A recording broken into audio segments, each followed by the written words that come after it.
to at least a pretty decent degree. Come on. He's definitely, he's not anti-Israel. He's not an anti-Zionist. But Lerald, on the other hand, okay, he is a one, brilliant room reader, and two, gets annoyed easily. Okay, so what that means is he probably hates how annoying the pro-Israeli crowd is. Like, that is my assessment. That's my assessment as someone who is incredibly parasocially invested in Larry David and all of the things that he's done, and has felt kind of disappointed by him donating money to, who was it? Who was the campaign that he donated to? I think it was like Pete Buttigieg or something that like killed me. I was like, come on, Larry, you should know better than that. But yeah, I remember when I saw that, I was like, oh yeah. But yeah, Lerald is I would, if I were to parasocially make an assessment on this, like I would most likely categorize him as someone who is, of course, pro-Israel, but like knows better than to just like constantly chirp about it. So Larry David writes this New York Times op-ed, and then Bill Maher loses his mind. If you want to understand the timeline here, Bill Maher, incredibly annoying guy, as you know, one of the arch villains of this broadcast. Doesn't know who I am, doesn't matter. I just despise this person. He is basically everything that I hate about liberalism wrapped up into one annoying, smug, entitled asshole package with a ton of alcohol that is like basically on an IV drip on his arm. Now, that douchebag has always been an anti-Trump douchebag. Bill Maher is the type of person, the prototype of annoying, arrogant, entitled douchebag liberal who thinks he's more intelligent than the average dumb hog, but demonstrates the exact same qualities of the average dumb hog, and basically believes in almost all of the things that the average dumb hog believes, but still has to be a annoying douchebag about it, where he's like, I don't like trans people, but I intellectualize my hatred for trans people. You don't like trans people because you're stupid and uneducated. I hate trans people because I'm educated about the matters. Like that type of guy. And he hated Donald Trump for his entire career, right? Like the first 4 years, he said a bunch of annoying shit about it. People would yell at Bill Maher all the time, whatever, right? Now, this time around, he went to Papa, okay? He kissed the ring. He went to the White House. He dropped the pretense. He dropped the whole, like, I'm anti-Trump shit. And he basically said, like, yeah, I've been sued by Trump a bunch of times, but honestly, he's actually pretty smart behind the scenes. He was so nice to me.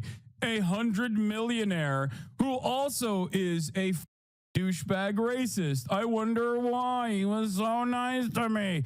And of course, you know, people are annoyed by it. People in Hollywood are annoyed by it. Larry David is one of those people that is annoyed by it. So he wrote this article, Larry David, My Dinner with Adolf, at New York Times, which, for the record, is correct, is a correct assessment to make. Okay? He wrote this article, and Bill Maher got really pissed off at him and did the classic, again, these guys are all free speech defenders, right? Bill Maher loves free speech, right? Immediately was like, it's actually Holocaust revisionism to compare Donald Trump to Adolf Hitler, and you basically are, disrespectful to the 6 million Jews that were slaughtered by Adolf Hitler. That's what he hit.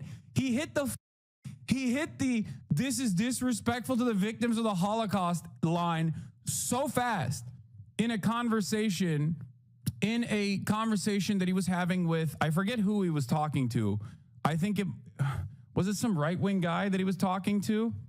Bill Maher, a guy with no personal lineage connection to the Holocaust, from what I understand, is tone policing a literal Holocaust survivor descendant. Yeah, Bill Maher didn't even know he was Jewish until later in his life. Like, he grew up Catholic, dude. He is the most Catholic code of out there. For the record, Just so you know, he's Mr. Religulous. I hate all religion. I'm an atheist, by the way, and I like to smoke weed. Have I told you I like to smoke weed?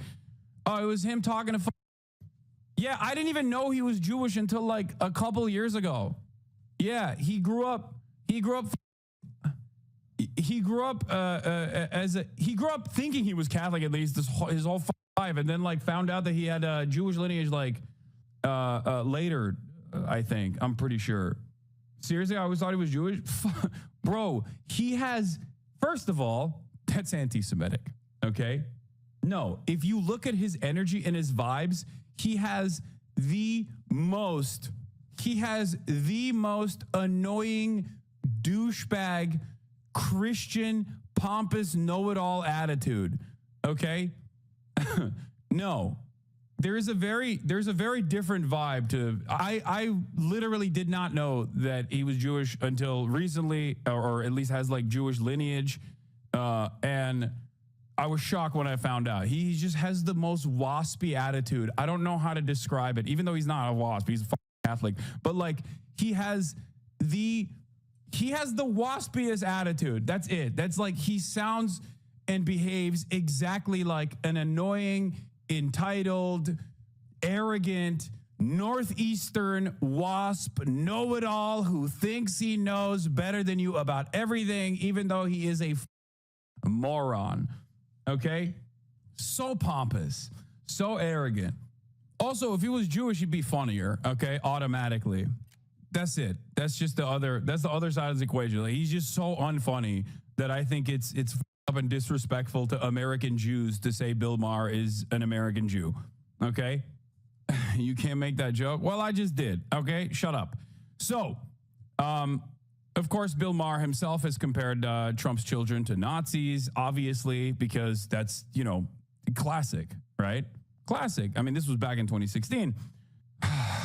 But now he's saying it's disrespectful to the Holocaust victims to compare his situation to his dinner to having dinner with Adolf. Okay.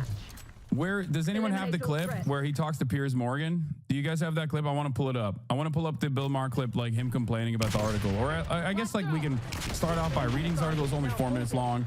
Larry David says, imagine my surprise when in the spring of 1939, a letter arrived at my house inviting me to dinner at the old chancellery with the world's most reviled man, Adolf Hitler. I'd been a vocal critic of his on the radio from the beginning, pretty much predicting everything he was going to do on the road to dictatorship. No one I knew encouraged me to go.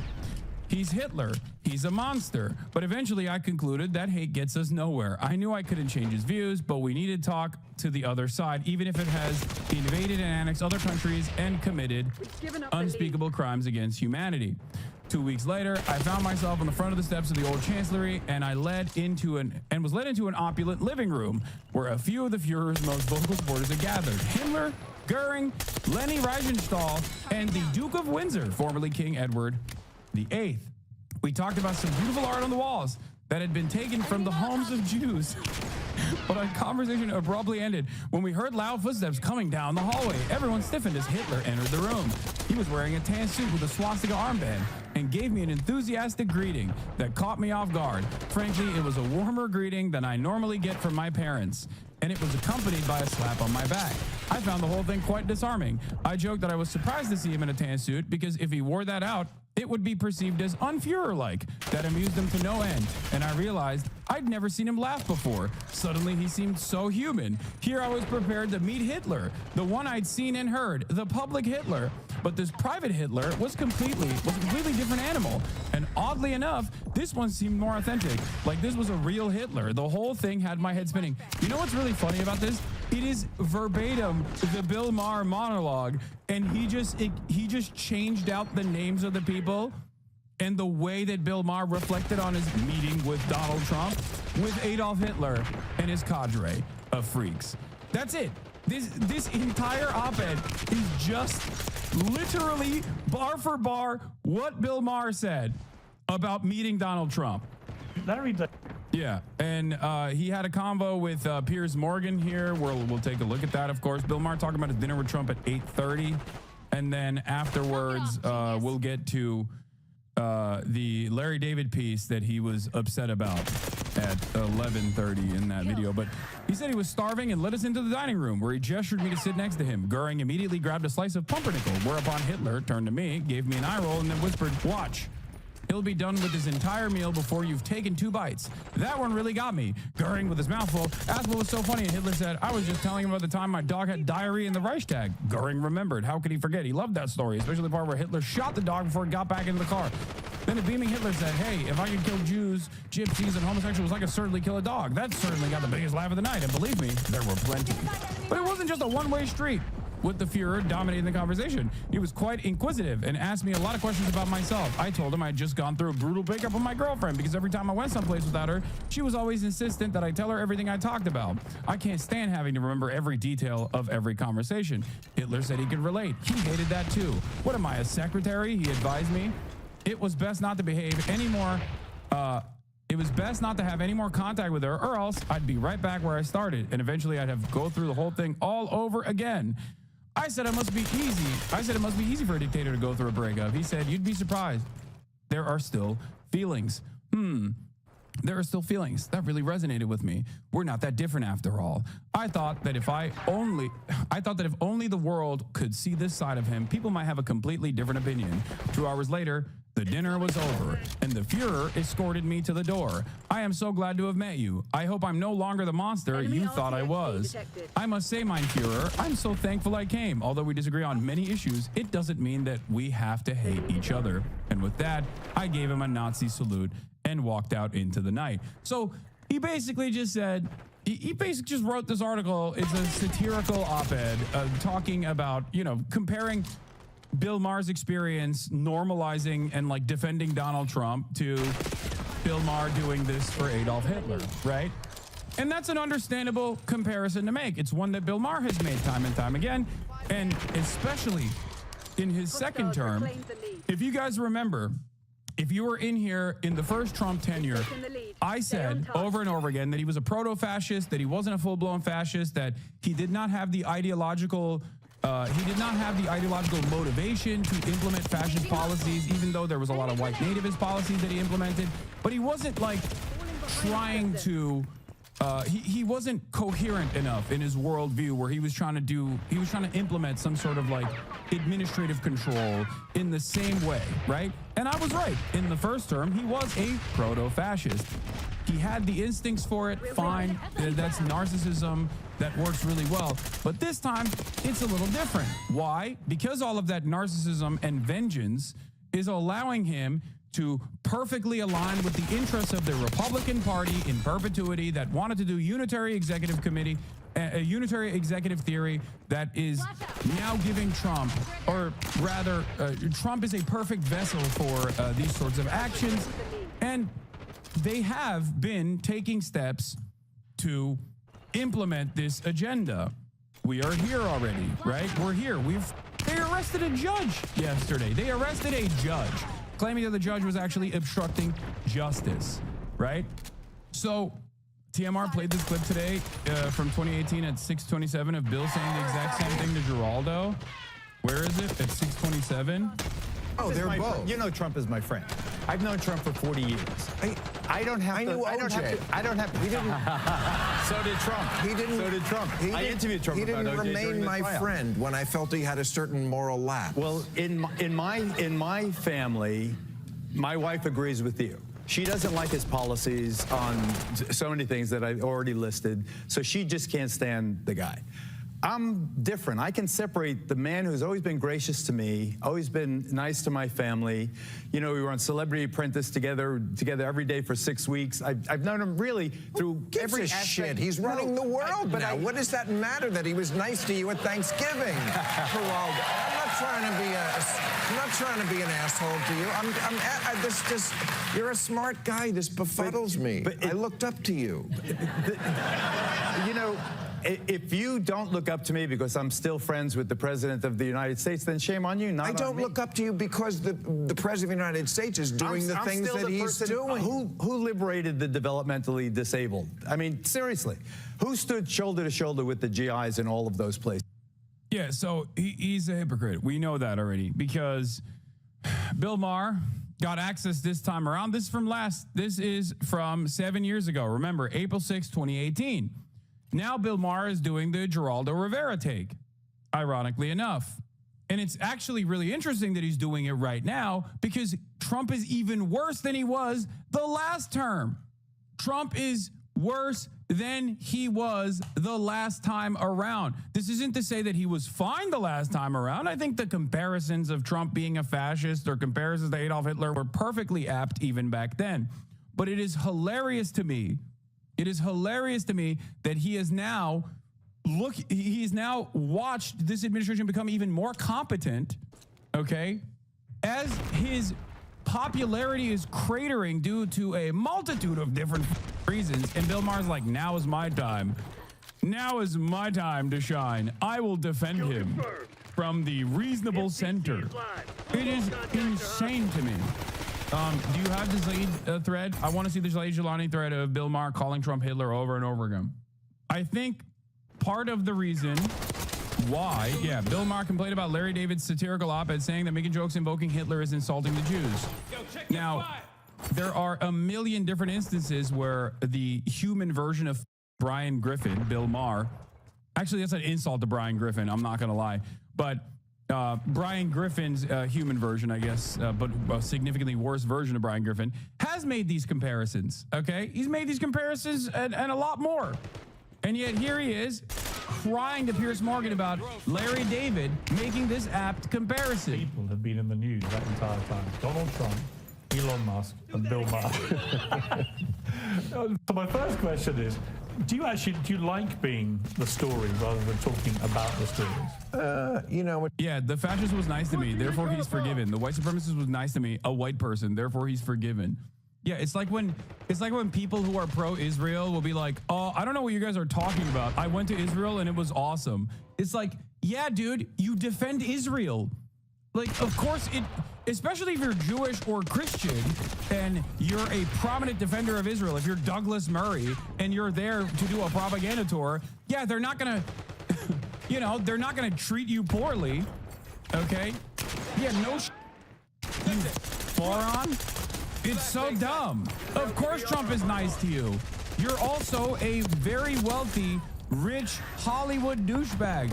Trump loves those guys.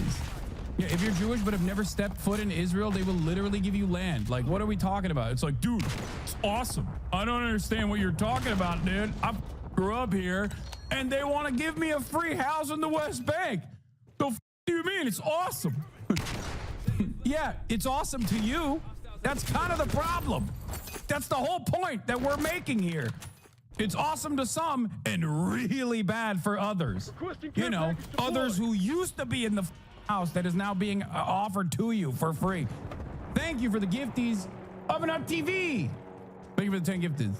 What comes with the territory, I never try to do that. It's a little more going on in the week, but I've been through it enough that, it's like, it's actually flattering that people really think that I have. Oh, he's been through so much. Dude, he is such a victim, dude.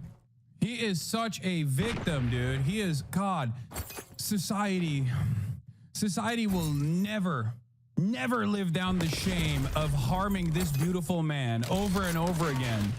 Oh, it's flattering. Everyone's on me for being an annoying little douchebag. And also being one of the most prominent annoying liberals who actively hated on Donald Trump, which was valid to do, by the way, only to turn around and be like, well, he extended an open hand to me, so now I'm actually going to tell you he's fine. He's great. Good dude. Real good guy, actually. Real smart guy behind the scenes. That's what he said. That was what was so crazy.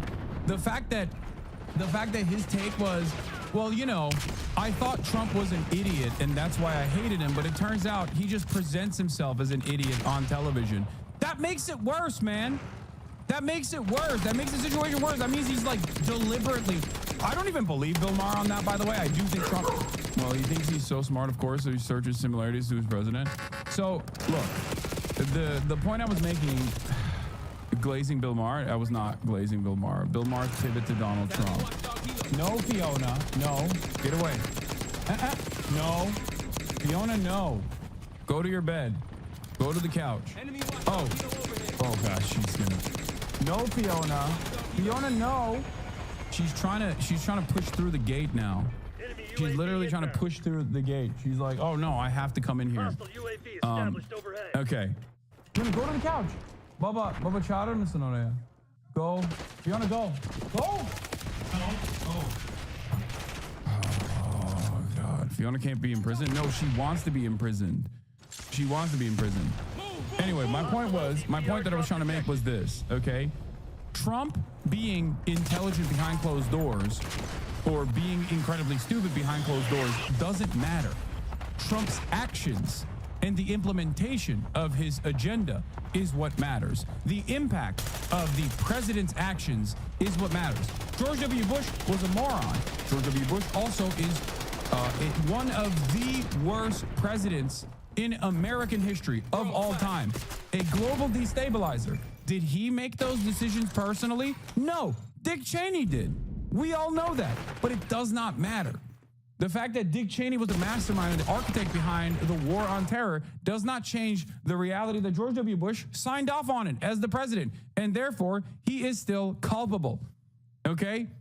And what's frustrating about Bill Maher is like he's like, oh well, you know, he made it seem as though the optics were the biggest flaw for Donald Trump. The biggest reason as to why Bill Maher does not like Donald Trump is because he thought he was like an incompetent fool. And he said he was going to continue criticizing him. But it's like, you know, it rings hollow when you say, well, he was nice to me. And I was shocked by how nice to me he was. We know Donald Trump likes Hollywood, okay? We know that. We know that's a major motivator. And you are the manifestation of liberal Hollywood. Donald Trump has always had deep resentment towards the liberal elite, not because the liberal elite have destroyed the country, but because the liberal elite always refused to entertain Donald Trump as one of them. That was the major point of contention for Donald Trump. That's why he hates the liberal elite so much. No, Fiona. Oh, my God. But it doesn't end there. It does not end there, okay? Your hair looks amazing today. Thank you. Somehow have this importance, which I plainly don't. It's ridiculous. You know, I mean, I was offered a chance to actually sit down for an extended period of time in a private setting with the one person who has dominated all of our lives, whether you like him or not, for the last 10 years. That's just not deniable. I took it. I can't imagine why anybody wouldn't take it. Just can I see the Trump adopterist up close? I'm going to get to see it, and then you know. The only thing that bugs me about it is they don't give me proper credit for it. And then I went back to my day job, tearing him a new asshole, and never stopped before the dinner, never stopped after the dinner, and during. Because I said lots of things to him that you would think liberals would love that a guy said right to his face. You didn't win the election, and birtherism was vile, and you know what. You know, I said to him, you're scaring people. Why do you want to scare people so much? So, like, I haven't changed at all. And the fact that it made so many people hysterical, not most people, by the way. I mean, I've certainly heard from zillions, and yeah, it's mostly very positive. But yeah, there are some people, sometimes surprising people. From tariffs to market turmoil, things are looking pretty rough out there. Well, our sponsor, American Hartford Gold, has an answer. Thanks, Pete. Thanks, Piers. The second part of the conversation starts at 11:45. Larry David's criticisms of Bill's Trump dinner. We read the article already. We read the satirical New York Times article already. Okay. You know, look, I don't want to get in too much into that, but I think the minute you play the Hitler card, That's what I think. You've lost the argument. Yes. Oh, the minute you've played the Hitler card, you've lost the argument. I would never. Are you saying you lost the argument then? How is he that blind? He's falling into the article. He's like, yeah, he's like Hitler, but he's been super popular for the past 10 years. Exactly. Everything I don't like is Adolf Hitler. Dude, What is the point? What is the point when you can make a Hitler comparison? Where do we get to make this comparison? What is the reason for learning about Adolf Hitler? What is the reason for learning about the Holocaust? What is the reason for learning about any genocide whatsoever? Why is there even a international organ of justice that prosecutes such things if you can never make this comparison? This is incredibly stupid. It is an incredibly stupid argument to make. The entire purpose of learning about the Holocaust and learning about Adolf Hitler is so you can make this comparison when that comparison is valid. Okay? For Donald Trump, especially in the second term, what more do you need to see? This is a country that at least had a crumb of liberalism in terms of protecting First Amendment rights, allowing people to have freedom of speech, free association, free expression, free press. And, you know, America certainly hasn't been the best on that throughout its entire history, especially when it comes to prosecuting radical leftists, anarchists, trade unionists, and the like, communists in general. But having said that, like in the last 20, 30 years, there's this notion that America is supposed to still maintain some semblance of defending free speech, right? That's what America is about. There's nothing else that you can point to as far as like the last bastion of liberalism, okay? Free speech and due process. Those are the two good things. It comes down, maybe not even free speech, but like due process especially comes all the way down from like the Magna Carta tradition, okay? This is like 1,000 years basically of trying to get this thing right. Donald Trump taking that away is the most Hitlerian thing he could do. It's insane that more people are not angry about this all the goddamn time, partially because they are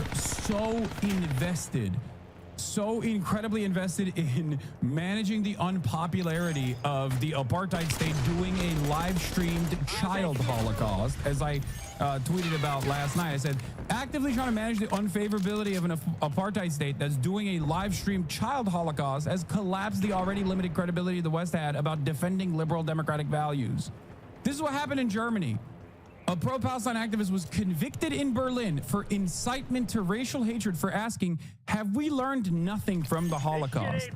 You have the FBI busting down the doors of pro-Palestinian American activists, American citizens who are pro-Palestinian student activists. FBI's breaking into their houses. You have the State Department revoking people's visas left and right, trying to kickstart a deportation process for them for the crime of writing a student newspaper article about Israel. Not even about America, just Israel. This is the last bastion. This is the last battle for preserving any semblance of liberalism and liberal protections in the West.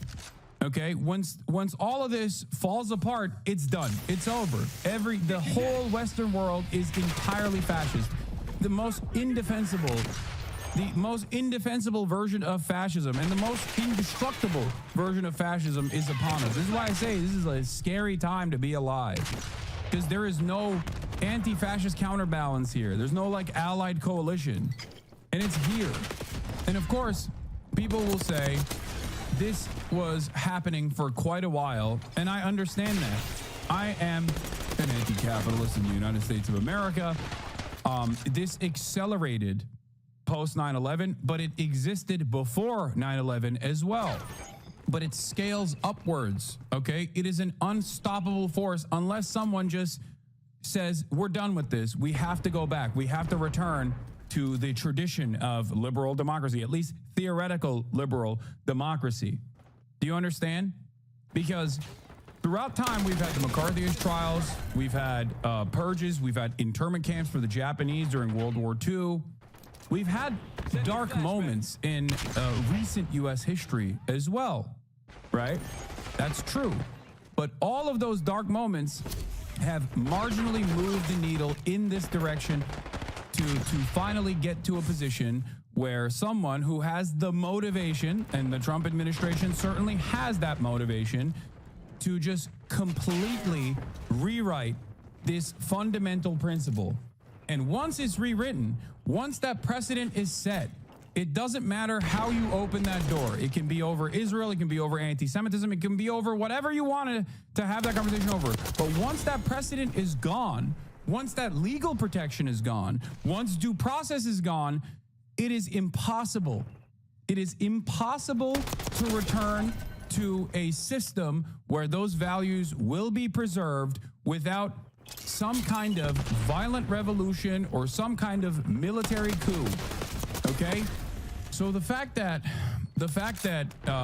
you know, people are sleepwalking towards this, the very fact that people are sleepwalking through this entire process, where, like, you know, this administration is taking some severe actions against the First Amendment in broad daylight over and over again, and couching this under immigration enforcement, or national security concerns, and the Democrats are not making a bigger fuss out of this is psychotic to me. The fact that you have assholes like Bill Maher also running around and talking about how great Donald Trump is and how nice of a guy he actually was to him is doubly insane. This isn't fear-mongering. This is telling you what is going on. It's not fear-mongering at all. Fear-mongering would be if I was a right-wing person and I was talking about how they're going to black bag us and put us in FEMA facilities for saying that Barack Obama is actually a Muslim agent. That was fear-mongering. This is real.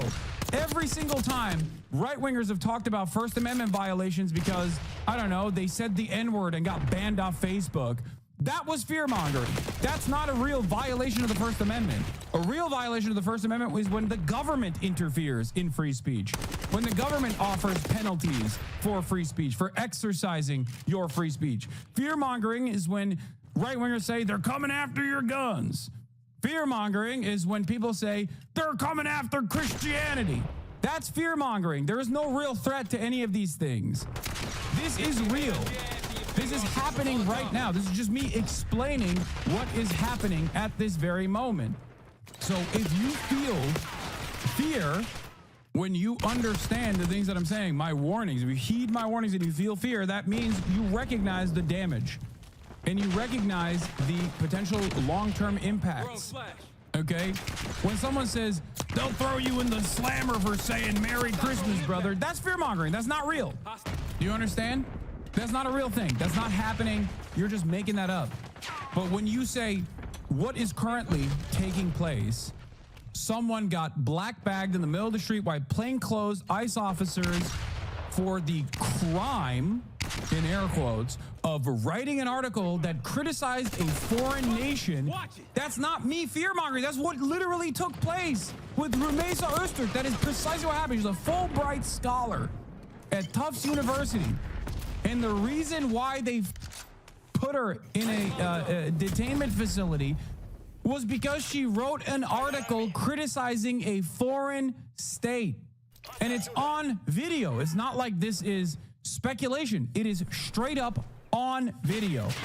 Yeah, you can't say we are crying wolf if there is a wolf in front of you, okay, and the wolf is howling, and you see the wolf on tape, on video, then there is literally a wolf there. You're not just crying wolf, there's a wolf. I'm pointing to the wolf.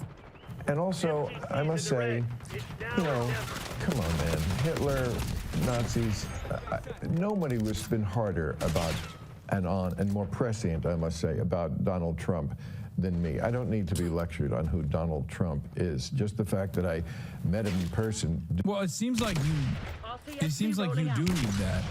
It seems like you need that, considering the commentary that you engaged in. Didn't change that. And the fact that I reported honestly is not a sin either. But, you know, to use the Hitler thing, first of all, I just think it's kind of insulting to 6 million dead Jews. You know, like, that should kind of be in its own place in history. Oh my God, Holocaust exceptionalist Bill Maher talking to a person who is a direct descendant of Holocaust survivors. Shut the up, dude. Oh my God. Oh my God. Anyway, here are all the moments where Bill Maher's brought up Hitler. New rule, the manager at the grocery store has to stop acting like he's some big because he's the one who has the key. Admit it, despite appearing frustrated because Janelle on register 3 pressed the wrong button, you love it. You love it, don't you, Rick? Because, ooh, that gives you a chance to make your big entrance and save the day. Because only you have the precious key. You know, like it's the ring from The Hobbit. You're pathetic, Rick. I can't believe we dated. Bill Maher, Trump a little Hitler adjacent. Right. 2022, Bill Maher compared Trudeau to Hitler. Justin Trudeau. Said, but they take up space. And with that, we have to make a choice in terms of a leader as a country. Do we tolerate these people? It's like, tolerate them. Now you do sound like Hitler. That was... And recently... Same year, he said J.D. Vance and Elisa Stefanik were talking like Nazis. He cracked the joke saying Melania is Mrs. Hitler. 2016, Bill Maher did a segment comparing Trump's speeches to Hitler's. It is an apt comparison to make. And I'm not going to say it's an apt comparison for Justin Trudeau, which is pretty funny because I think Justin Trudeau was talking about like anti-vaxxers and the constant complaints from anti-vaxxers. But Bill Maher, of course, being perennially on the wrong side of every argument, decided to, I guess, be on the anti-vaxxer side of that one. Yeah. The only people you can compare to the Nazis is Hamas. Only Hamas is comparable to Adolf Hitler. Okay? And, you know, I know people can say, well, we're just comparing it in this way. Well, it's an argument you kind of lost just to start it. It's just, look, maybe it's not going to... I mean, hilarious, once again, because he has done this on numerous occasions. On numerous occasions. God damn, dude. What a loser this guy is. Oh, my God. Hitler comparisons can be apt or can be ridiculous. Holocaust comparisons can be apt or can be ridiculous. Okay? I'll give you an example. Something that I saw from former, I think, the former ambassador to Israel, David Friedman. Okay? Hold on. Where is it? We can make these assessments on our own. Okay? Served as U.S. ambassador from 2017 to 2021. David Friedman. He posted this, comparing October 7 to the Holocaust. Insane. There is an apt comparison between October 7 and the Holocaust. It's just not one that David M. Friedman would ever entertain. And that would be the Warsaw Ghetto Intifada, the Warsaw Ghetto Uprising. That would be an apt comparison. But of course, you know, that would brick his brain probably. So here's an example of a ridiculous comparison, a laughable comparison, which David M. Friedman defends by saying, sometimes I'm just embarrassed and mortified by the ignorance and malice of those who troll me. Seeing the Auschwitz tattoo on the left arm below, some morons think that they've discovered a rebuttal to the indisputable fact that about 1 million Jews were murdered at the Auschwitz death camp. They think it's a 5-digit number means that there can be no more than 100,000 victims. Well, folks, here's some uncomfortable history for you. The numbers were assigned only to those who were placed on work details, which is why most survivors have numbers on their arms. The vast majority of the Jewish victims were sent immediately for what they were told were disinfecting showers. Those showers sprayed deadly gas, causing their asphyxiation, and their lifeless bodies then were shoveled off to the crematoria to be reduced to ash. Sorry, morons, to pour cold water on your brilliant discovery. Here he is responding to Holocaust deniers that are clowning on him, I guess. Okay? The irony, of course, is that this mechanized death and destruction from a far more powerful state apparatus is ironically closer to what Israel has been doing for the past 76 years than the organic, spontaneous militancy that has developed as a consequence of said apartheid and said genocidal settler colonial regime. But good luck. Good luck explaining that to anybody who's like, nah, I'm pro-Israel. Doesn't matter to me. It's crazy. It's crazy to use the Holocaust to continue. It's crazy to use the Holocaust to continue defending an apartheid state that is doing its own version of the live stream child Holocaust in full display of the rest of the universe. Insane. So morally depraved. Having said that, however, as I have done in this process, comparisons between the Holocaust and what Israel is doing are totally apt. Because it is a violent, rabid, ethno-state built around an exterminationist ethno-religious supremacist ideology. That is literally what the Nazis were doing as well, constantly looking for additional land for living space. It is almost a one-to-one comparison. The only difference is they don't have concentration camps where they're murdering people, 100 people at a time. That's the only difference. Instead of that, they're bombing them. That's it. Completely logically fair, but Hitler has really kind of got to stay in his own place. He is the goat of evil, and we're just going to have to, I think, leave it like that. So, you know, did I think that was appropriate? No, but people have the right to. Did you know he was going to do it? Of course not. And people. How did you find out? You know, my publicist said, this is going on today, and you should know it. And I was like, oh, okay. You know, I mean. Have you had any contact with him since? No. And that's I'm the real victim here. I'm the real victim. How dare Larry David compare Donald Trump to Adolf Hitler? How dare he? I'm Mr. Free Speech, but I loved hanging out with the guy that is finally delivering the death blow to free speech as it stands in America. Remember how intellectually and morally bankrupt all of these supposed free speech defenders are. Remember that. These are all free speech defenders, chatters. Remember that. From Bill Maher to Ben Shapiro to Barry Weiss to all of these right-wing commentators that were supposedly for free speech. Every single one of them is an intellectual fraud. Every single one of them has demonstrated their moral depravity. Because right now, Asmongold, another great example, okay? Every single person that has been like, I love free speech, turns out the only reason why they quote-unquote love free speech was to defend people saying hate speech. That's it. Nothing else. Nothing else. When the moment came, and in broad daylight, the administration decided to take action against people exercising their First Amendment rights to criticize not even the United States of America, but a foreign nation, calling out the atrocities, and all of these are quiet or championing it. They're either not saying anything about it on purpose because they know how hypocritical it looks, or they're championing it without even caring about how hypocritical it looks. Okay, look, my whole reason to go into the White House, you know, I said it right at the beginning of the speech I made about it, was, you know, talking to Kid Rock right here. I mean, we're just like, there's got to be a better way than just hurling insults from 3,000 miles away. I mean, maybe, you know, nothing will come of this, but what I know nothing will come from is pretending to ignore the person who has all the power. Democrats have no power. So to think that your method of running out of the room screaming, I'm not talking to you, maybe my thing has a 1% chance of succeeding. Yours definitely has zero. Zero.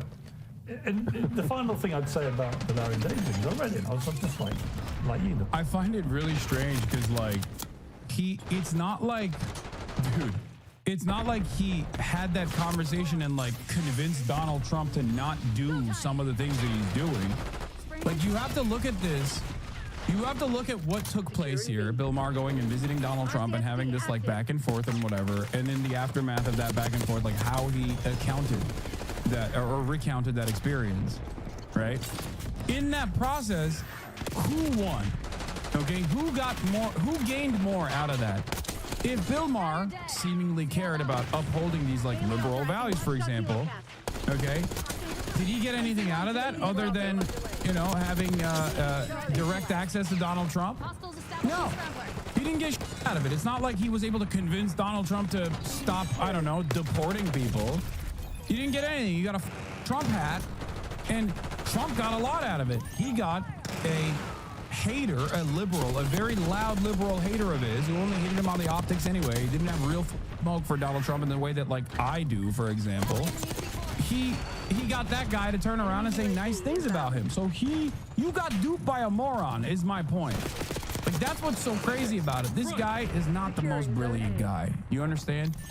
Donald Trump is not the most brilliant guy at all. He's constantly getting duped. He's getting duped by people in his immediate orbit. He's getting duped by China. He has he got duped by Vladimir Putin, famously, where he thought that Vladimir Putin actually cared about him. I guess that's why he said, "Vladimir, stop! Putin, stop!" This happened yesterday, and Bill Maher, in all of his seemingly intellectual superiority complex, in all this time, Bill Maher thought he was intellectually superior to Donald Trump and Trump supporters, and it turns out that dumbass was able to dupe him in the same way that others have duped that dumbass. What happened? How'd this happen? The moment I saw Hitler. Yeah, okay. And then the rest of it is just like complaining about Adolf, okay? But yeah, so Larry David writes this article, he complains about it, even though he has time and time again made this exact same comparison. And then of course, all of the Israel defenders have been running around chirping since then, saying Larry David hasn't once said anything about the hostages. Fatlow's mad, proper mad at Larry David, proper mad. Not Larry. I'm so mad. I've shorted my pants. I thought I was Fatlow. Turns out it was Shatlow. Yeah, I'm using her hate name. I'm pretty sure it started with this TikTok. Let's take a look at this. Yeah, here. This message is for Larry David, and if you're not Larry David, please keep on scrolling. Larry, the fact that you have not... This is so funny because this, like she is a Curb Your Enthusiasm character. This is what's her name? This is literally the wife. Come on. Chat. What? Yeah, Susie. Exactly. This is just a Susie archetype, okay? Larry, you haven't said a single thing about the hostages, Larry. Don't you know? You have to side with your tribe. These people don't care about you, Larry. You asshole. You bald, Larry. You sick.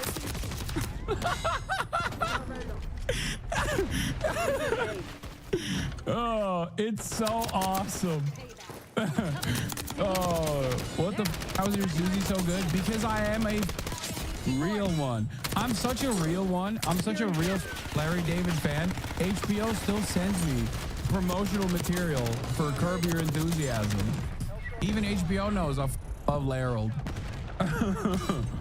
Said a word about the atrocities of October 7th. Not a word about the... This literally is a Curb bit. I'm losing my mind. This is straightforwardly a Curb bit. Harassment and violence against Jews all over this country. But this is what you choose to speak out on. Bill Maher's meeting with Trump at the White House? Because you have such a severe case of Trump derangement syndrome that it makes you absolutely insane. You can't imagine how Bill Maher, a human, would want to have a conversation with another human that he doesn't agree with. That just rocks your world. But slaughter, rape, and kidnapping of Jews on October 7th? Yeah, no, you're fine with that. Trump is the same as Hitler. Yeah, totally different behind the scenes, different personality, but just the same. I mean, you should be ashamed of yourself. This is exactly what is wrong with liberal Jews who put politics before existence. Okay? So if you're not Larry David and you watch this, thank you for watching and please share it. But if you are Larry David, I hope you will seriously consider your role in the demise of Jewish civilization. It's so good. Come on, dude. Look. All I'm gonna say is this. Palestinian chicken episode aside, I think Larry David probably is not an anti-Zionist, okay? And I say this as someone who is a firm and committed defender of Larold David, as someone who is a major fan of Larry David, as someone who has talked about how Larry David is incredibly important, like a formative comic in my development, okay? But Larry David also probably is super annoyed. probably super annoyed with this type of commentary. Okay? So I feel like the more he has most likely encountered this sort of commentary in his personal life, and I'm being very parasocial when I say this, the less likely it is that he will say anything that is even remotely pro-Israel, because he is a diehard liberal at his heart. This is some of the same exact motivations that I think, maybe not to the same degree, but like it's the Bernie Sanders phenomena. You know what I mean? He says liberals either from the main stage where people are like, dude, what are you saying? What do you mean Israel has a right to defend itself? But you never see him take action against the pro-Palestinian side of the conversation, and he doesn't spend any time on that. And as a matter of fact, he highlights the pro-Palestinian side of the conversation.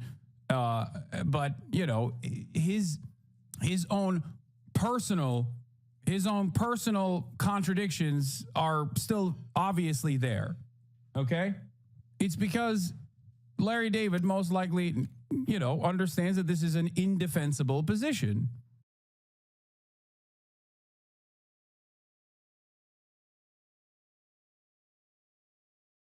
So over the years, Jordan Peterson had alienated his fan base by becoming increasingly more right-wing. I know that's a hard thing to even believe, but yes, that Jordan Peterson used to have fans who weren't hardcore conservatives, but obviously it's clear to every single person that he's firmly planted his flag in the far-right conservative movement of the United States primarily.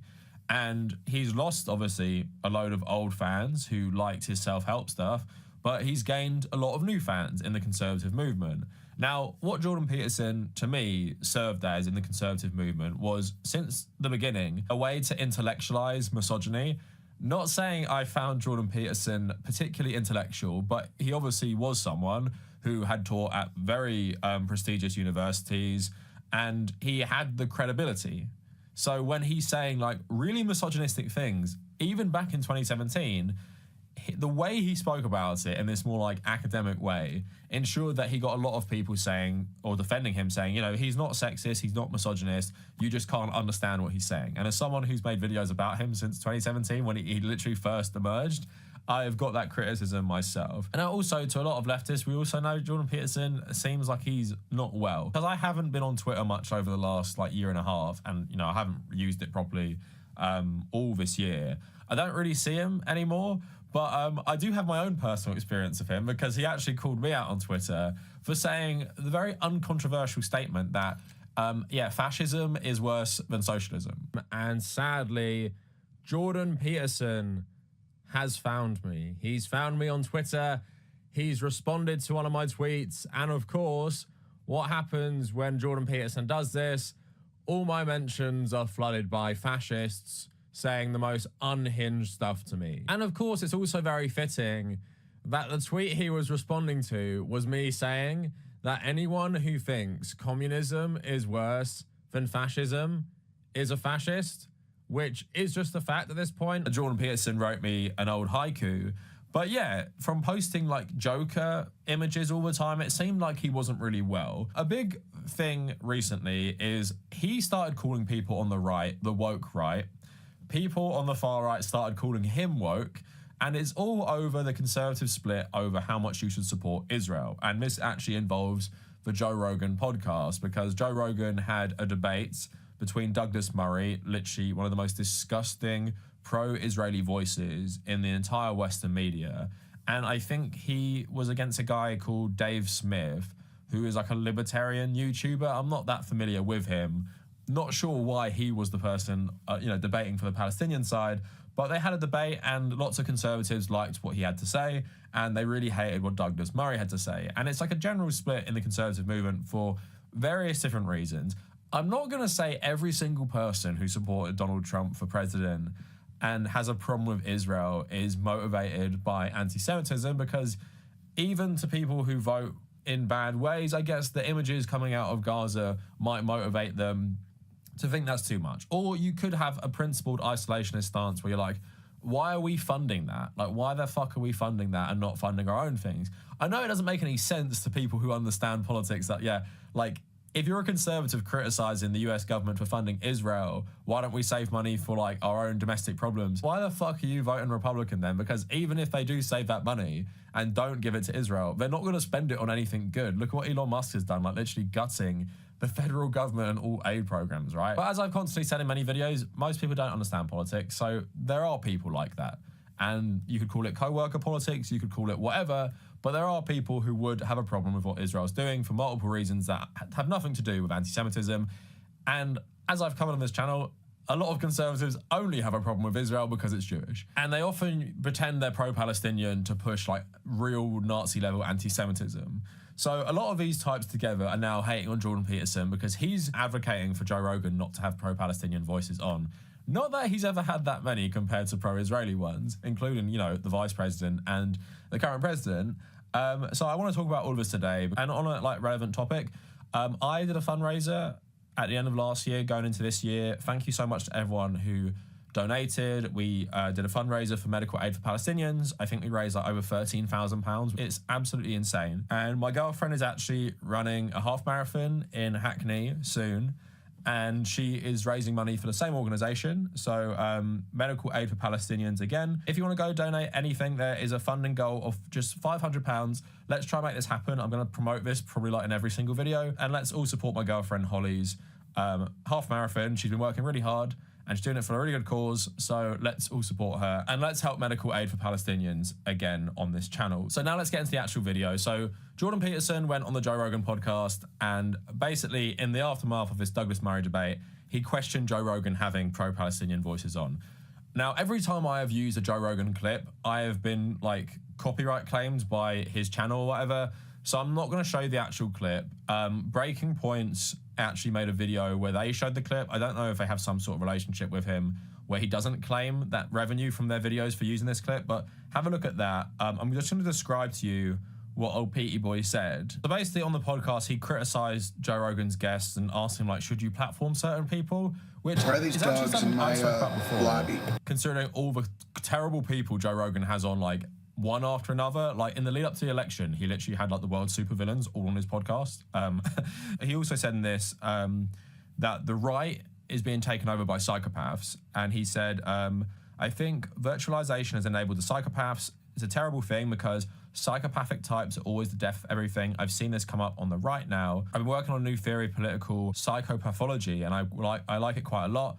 Is this where the term the woke right comes from? Peterson replied, yes, and James Lindsay is pointing at that, but he hasn't got the diagnosis exactly right. It isn't woke, that's not the issue. It's not exactly what we're talking about. Joe Rogan clarified, the term woke just helps you clarify in your head, oh, it's like that, like Antifa. Exactly. The argument is predicated on the claim that the ideas are the problem, like the woke ideas, whether on the right or the left, but that's not the problem. So he's talking about like psychopaths. He goes, they go where the power is to adopt the ideas and put themselves at the forefront, but the ideas are completely irrelevant. All they're doing is playing the role of the Pharisees, the modern version, using God's name in vain as they proclaim moral virtue.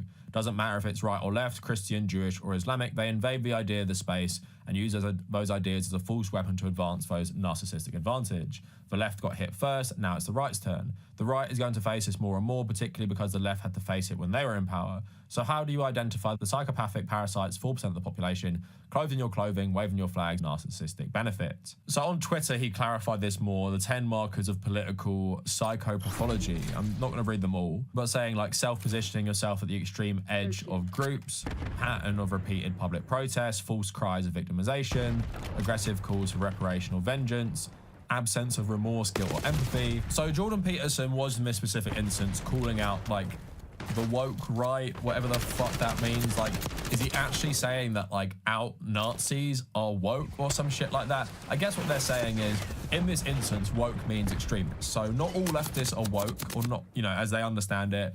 And it's like people like me, for example, we hijacked the left because we're psychopaths. So that's his criteria now. Like, if you are some sort of radical who's in some sort of movement, the reason you're in that is because you're drawn to power and you're a psychopath. Like, even people, I guess, like Frank Herbert in Dune kind of writes about this. He thinks everyone who craves power is bad, and that is really, you know, regardless of political ideology. So this isn't new. I would dispute it and disagree with it, but he's very much focusing on the anti-Israel right. Let's remember Jordan Peterson is besties with Netanyahu. He's constantly defended every terrible action Israel has done. What is very interesting about Jordan Peterson, before we get into all the far right calling him woke, is Jordan Peterson, in my opinion, is pretty much like Nazi adjacent.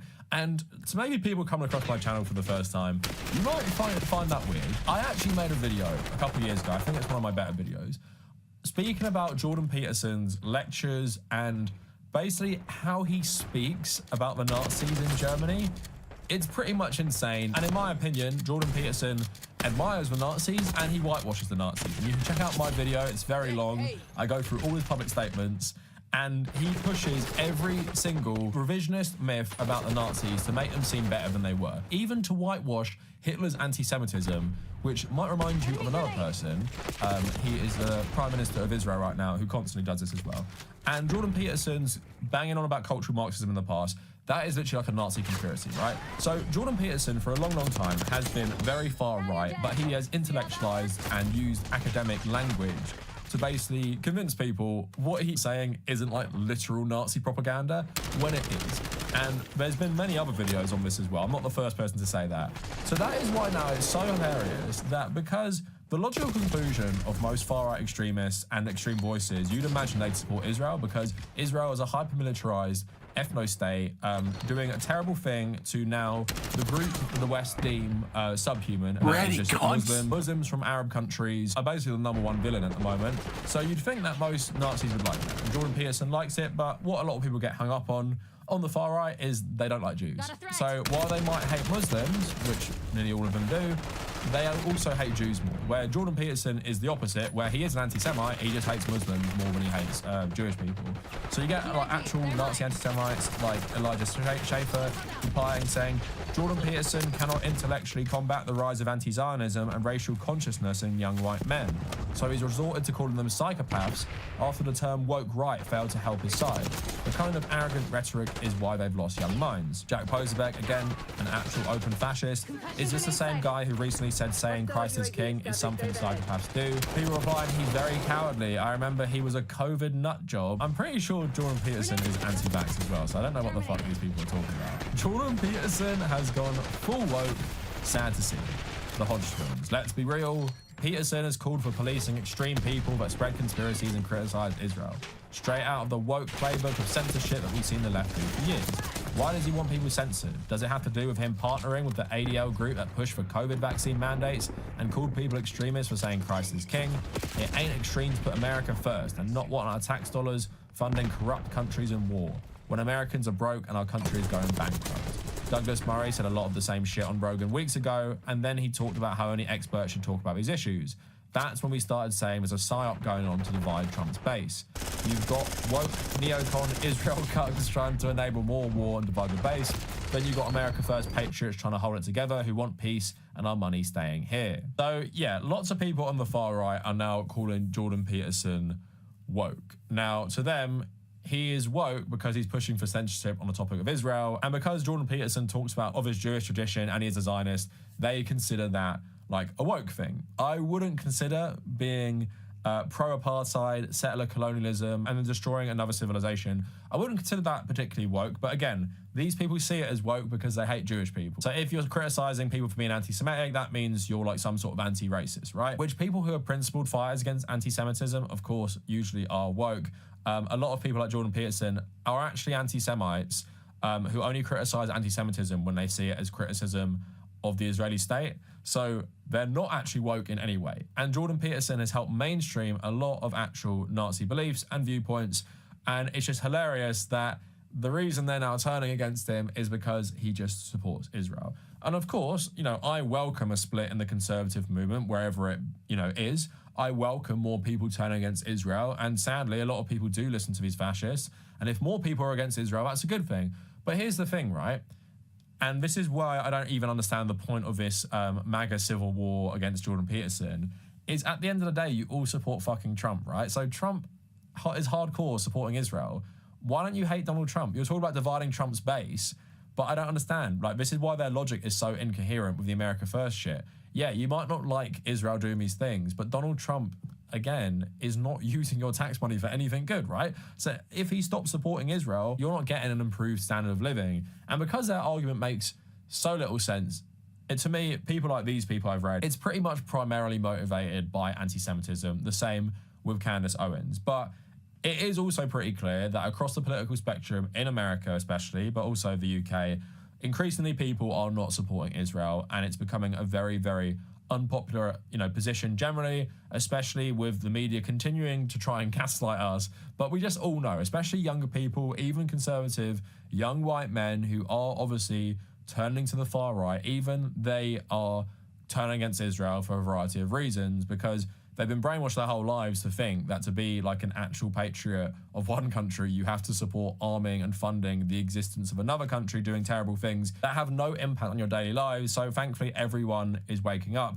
But dinosaurs like Jordan Peterson are never going to stop supporting Israel, including people like Ben Shapiro, everyone at the Daily Wire. Ben Shapiro has even said basically a condition of even working there and being associated with them is supporting Israel. That's why they fired Candace Owens. I would say to any conservative who's made it this far, your anti-Israel activism, tweets, all that shit, it rings so hollow if you support Donald Trump. So I don't give a fuck if you're saying all this stuff about Israel, because it means nothing. You still support Donald Trump. You still voted for him. You'd still vote for him again. You probably voted for him 3 times right now, and we know his record on Israel. So why the fuck should any of us believe you have any good reason to be against Israel? We don't buy it. So you fighting against Jordan Peterson, who is an anti-Semite like you guys, it's just funny and it's just friendly fire, but I'm all for it. Like, eat each other and start hating each other and fracturing, because that's good for the world. So I hope you continue to keep fighting each other and keep fighting people like Jordan Peterson that you've happily, loved for years. Jordan Peterson is just insanely far anyway. So the fact that he's been considered woke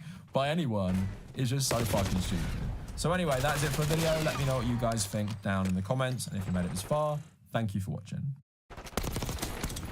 Securing B.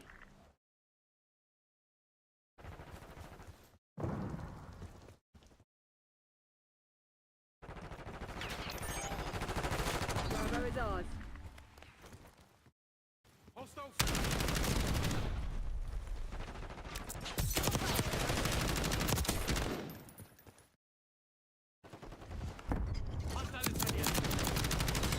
Crimson One taking the objective.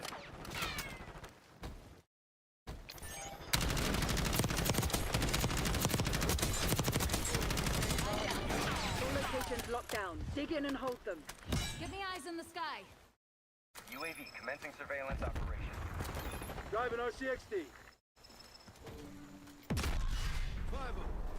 Losing B. UAV mission timeline 50% expended. Losing Bravo. We're losing Charlie.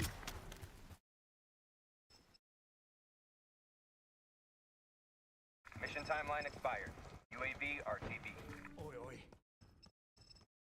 Losing B.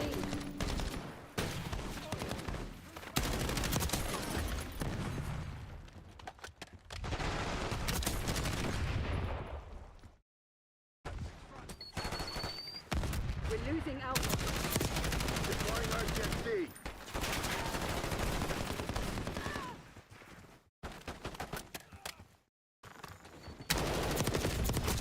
Lost A. They're taking C. Flash out. Combatant taken out. All locations secured. UAV Hold your mission. positions. UAV in the turn. Have eyes on. RCXD maneuvering. Losing A.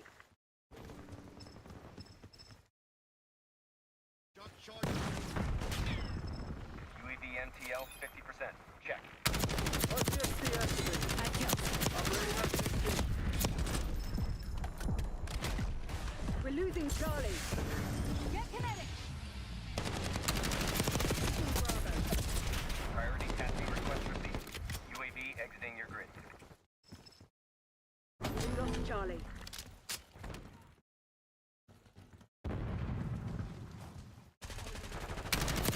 Hey, finger off the trigger. Get a UAV on grid. We're losing Alpha. Using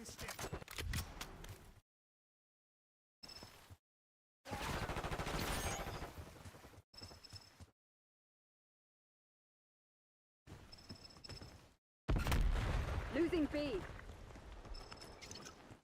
Chucking Molotov.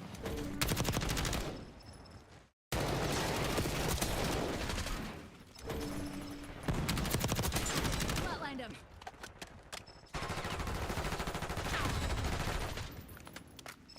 Eyes on Semtex.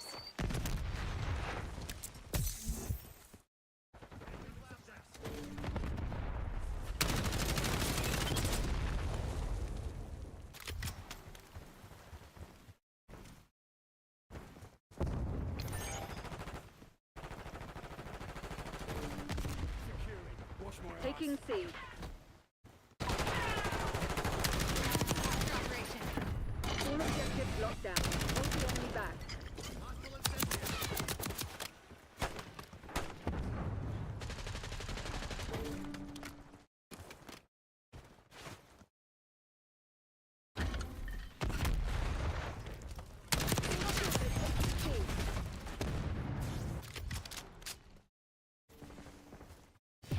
Operating RCXD.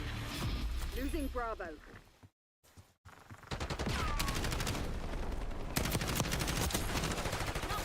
Lost C.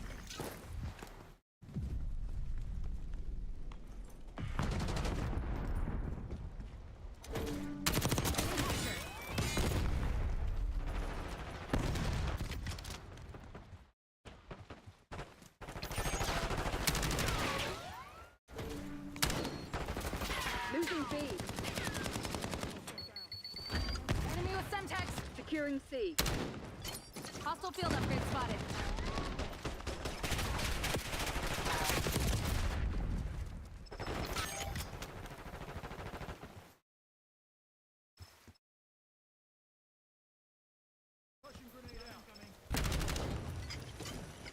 Losing A.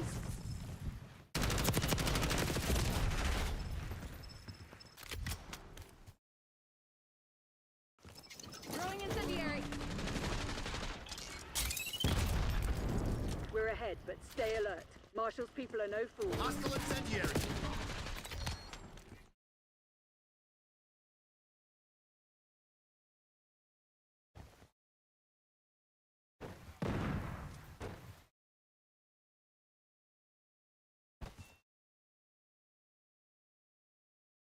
We're losing Alpha. Mission goals agreed. Dispatching teams and lock on survivors. Yes, that's how you break them.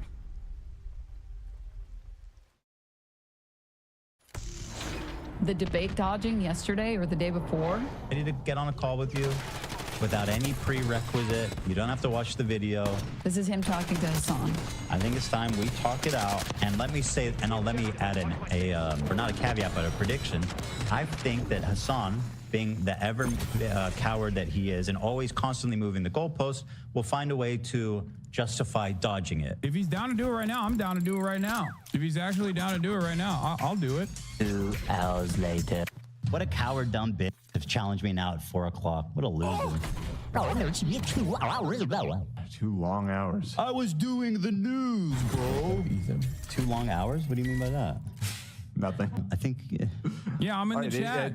So we're going to talk to Sam, and then if Sam is not able to convert me into the correct way of thinking, then I will go up against the final boss, the most educated, the most prolific.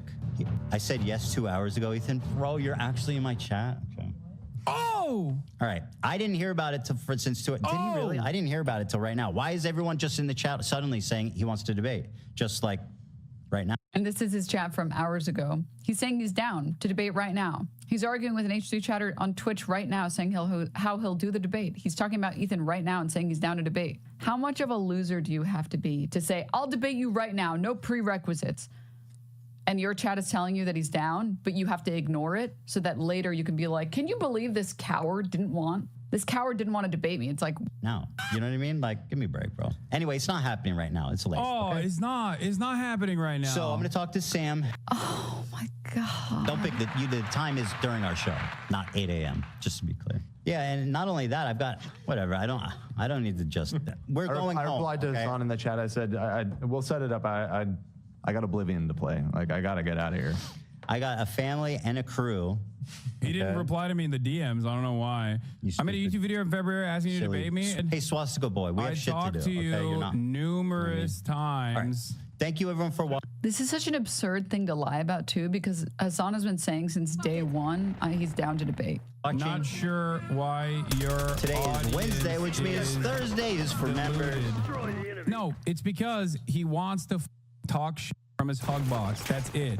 That's the difference. He wants to talk shit from his hug.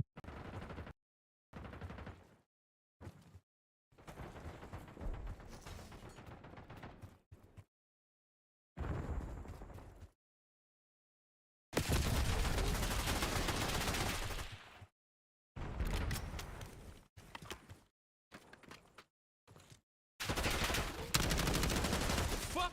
Watch it! That was a test. You failed.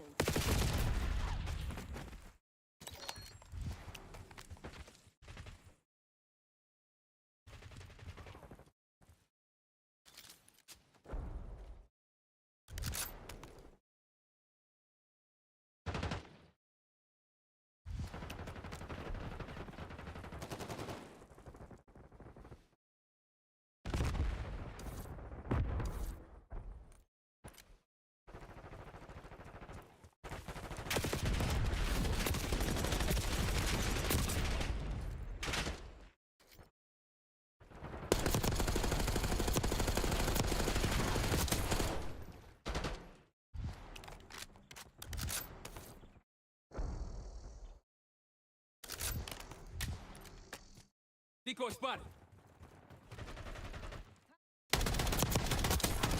Damn, that feels good.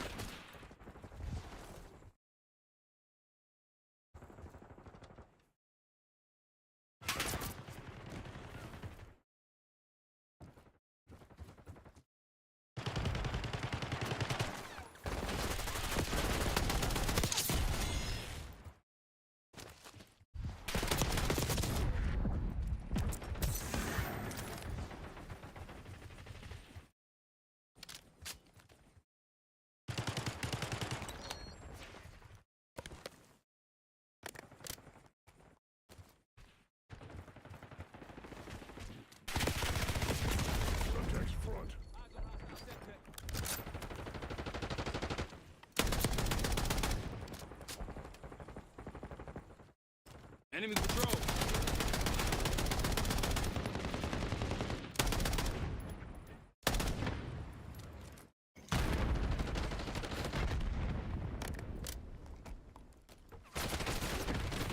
Assaulting through.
Hostiles neutralized.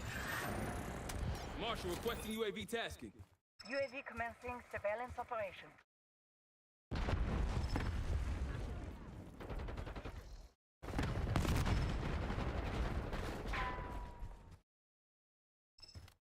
UAV flight on my mount. Mark.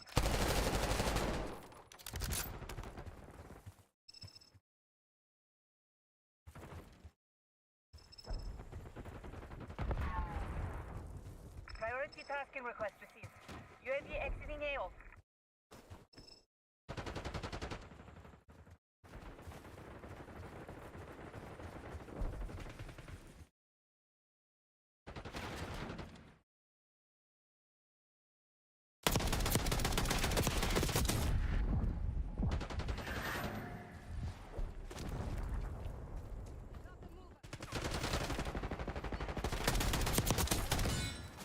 Clock's ticking, Black Ops. Close this shit down.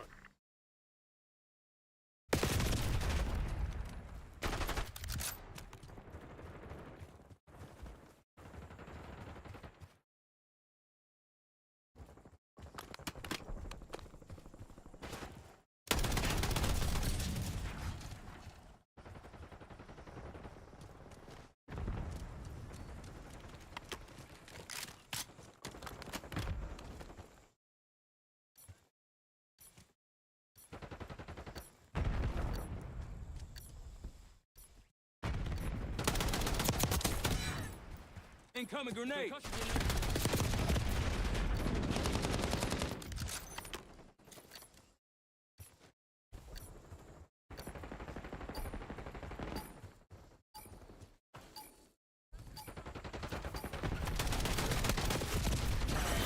Damn it, they must have hacked our comms. Go dark. We'll pick you up later.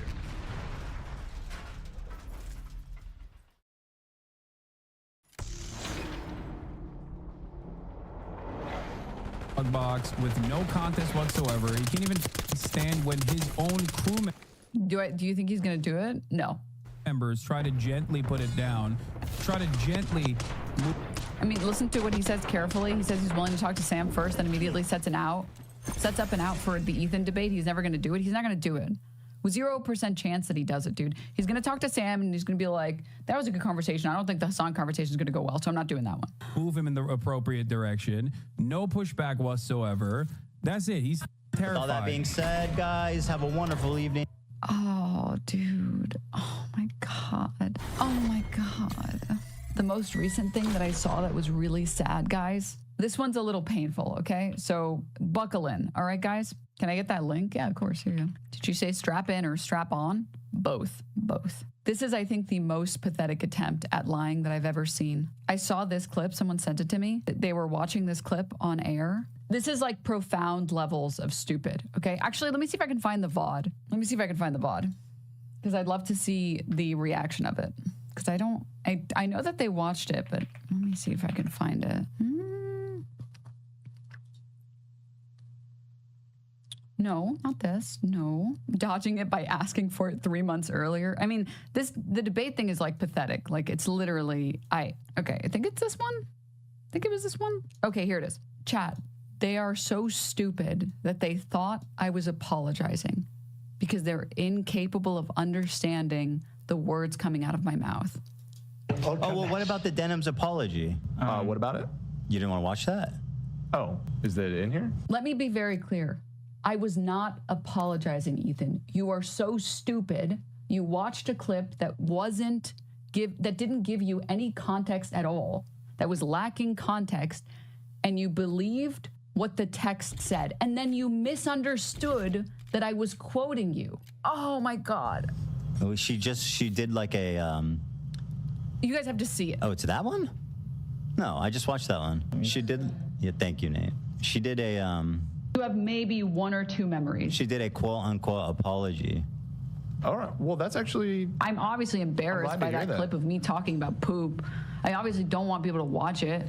Wait, you don't like that one? What about the one of you saying children can't remember things? Let's hear her out. Okay. I've watched the clip already. That's why I'm getting triggered. Oh, okay. Yeah. And you're streaming it for everybody to see.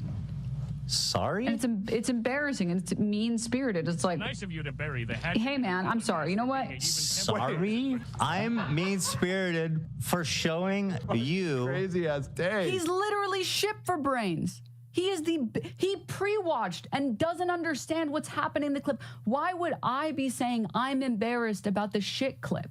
There are no clips of me talking in depth about my bowel movements. You moron. That's me pretending to be you. This is a hypothetical universe where you could make so much money farming an apology tour. That's me pretending to be you. I'm sorry that you're so stupid you couldn't understand that. There are no clips of me talking about the viscosity, in your words, of the poop that I'm cleaning up. That's your clip. That's me pretending to be you and saying, you know, I'm embarrassed that you're watching this clip. I'm embarrassed that this exists. It's mean-spirited that you're watching this clip. Oh my God, you're actually so dumb, Ethan. For showing you crazy ass day talking about my kids eating shit. That was me pretending to be you on this hypothetical apology tour that you could do, saying that you would be offended because it would be mean-spirited that I watched this clip of you talking about poop for 7 minutes. Oh my God. Oh my God. You're the victim of that. She's the victim of watching a bad empanada video and talking about my kids eating dog shit. You're the victim of I mean, if she apologized. I can't. What I don't understand is it doesn't make any sense. Like what he's talking about. Why would I be embarrassed about a clip of me that doesn't exist and then think it's mean-spirited? I think he's disingenuous, not actually stupid. No, I think he just watches the clips that his subreddit provides him. And because they're farming him. Oh my God. Like, it's from this subreddit clip. Here, you guys have. We got the lead. Now hold it.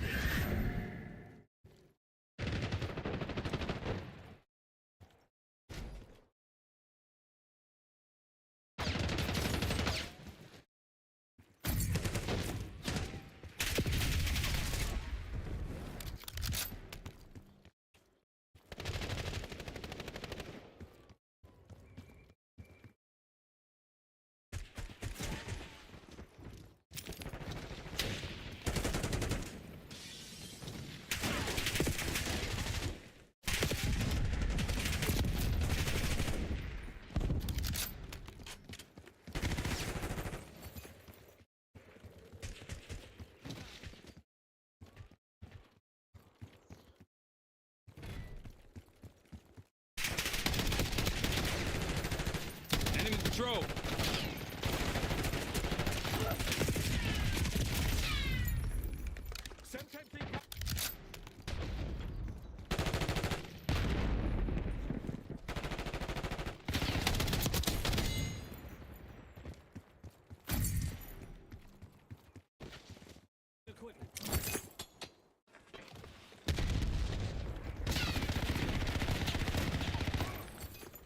Hostile 12.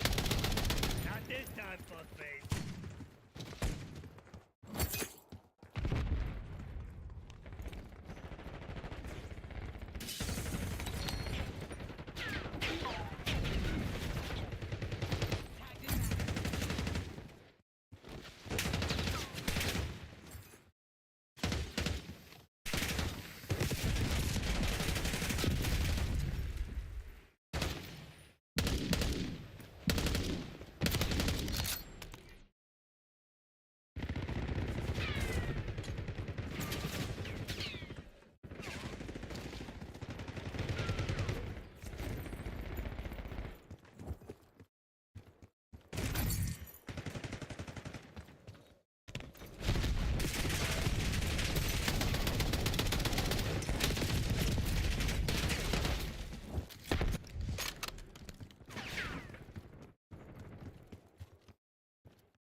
Enemy RCXD detected.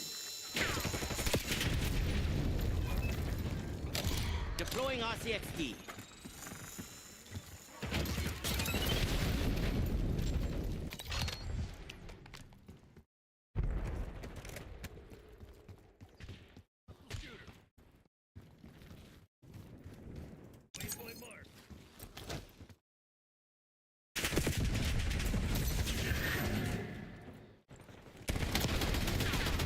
Take your head out your ass and your finger off the trigger.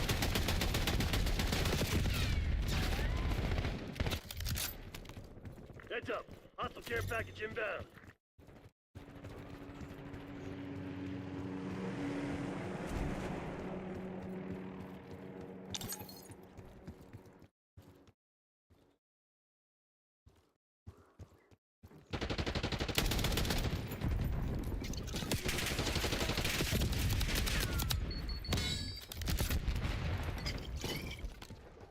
Hostile RCXD in your AO.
Hostile sighted.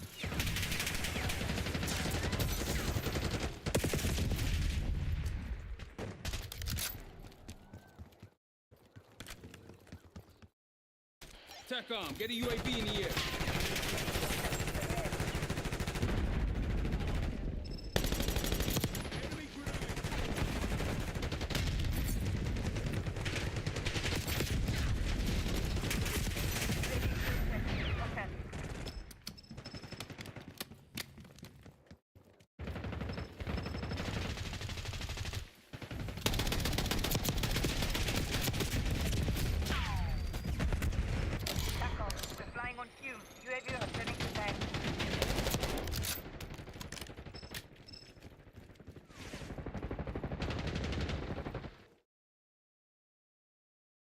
We got movement.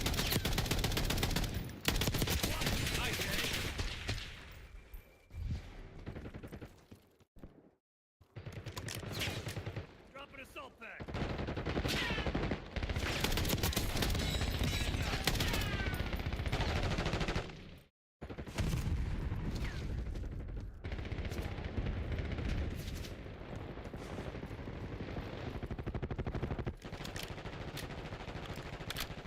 Armed hostile. Patching up. See what fucking happens. Some lessons. Target appears hostile.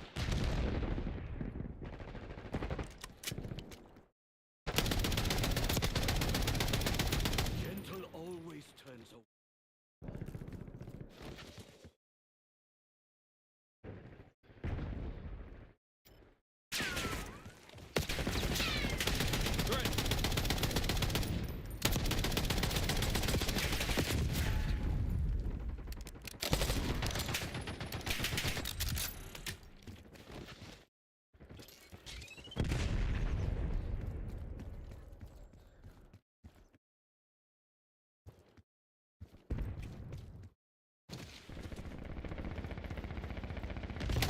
Sighting in.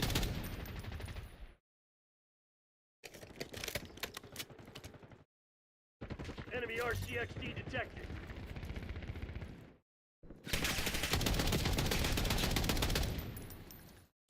Injecting stim.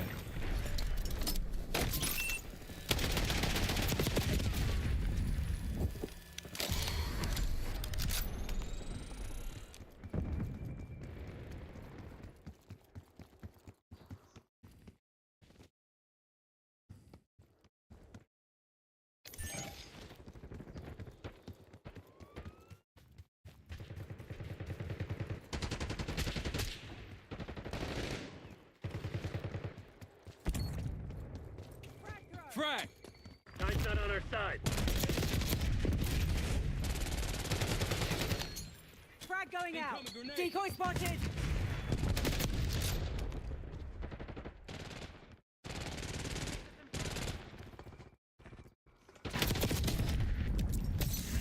Matching up.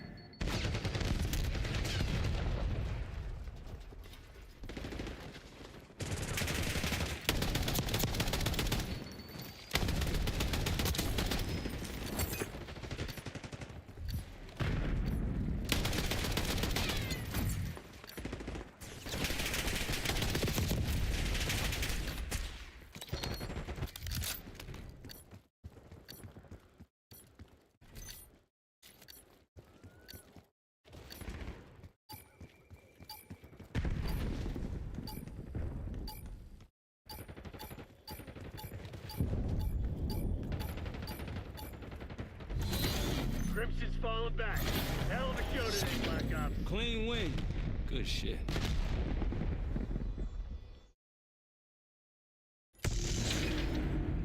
Have to see. This is like unbelievable levels of like insanity, of like insane stupidity. A clip of me talking about poop. I'm obviously embarrassed by that clip of me talking about poop. I obviously don't want people to watch it. And you're streaming it for everybody to see. And it's embarrassing and it's mean-spirited. It's like, hey man, I'm sorry. You know what? End quote. That was me pretending to be you, Ethan. That was me pretending to be you. I can't believe I have to explain this. So self-proclaimed comedian. But like he's getting these points from like the chat messages and you're streaming it for everyone to see. Oh, Denim's old girl, old pal, you streamed it for everyone to see. That's the point of the clip, you fucking idiots. Oh my God. That's what I'm saying. Oh my God. That's literally what I'm saying. That's what I'm saying. I'm saying I was streaming the poop clip for everyone to see. And yes, it was mean-spirited. Like I'm in awe. I'm actually in awe at like the total lack of media literacy.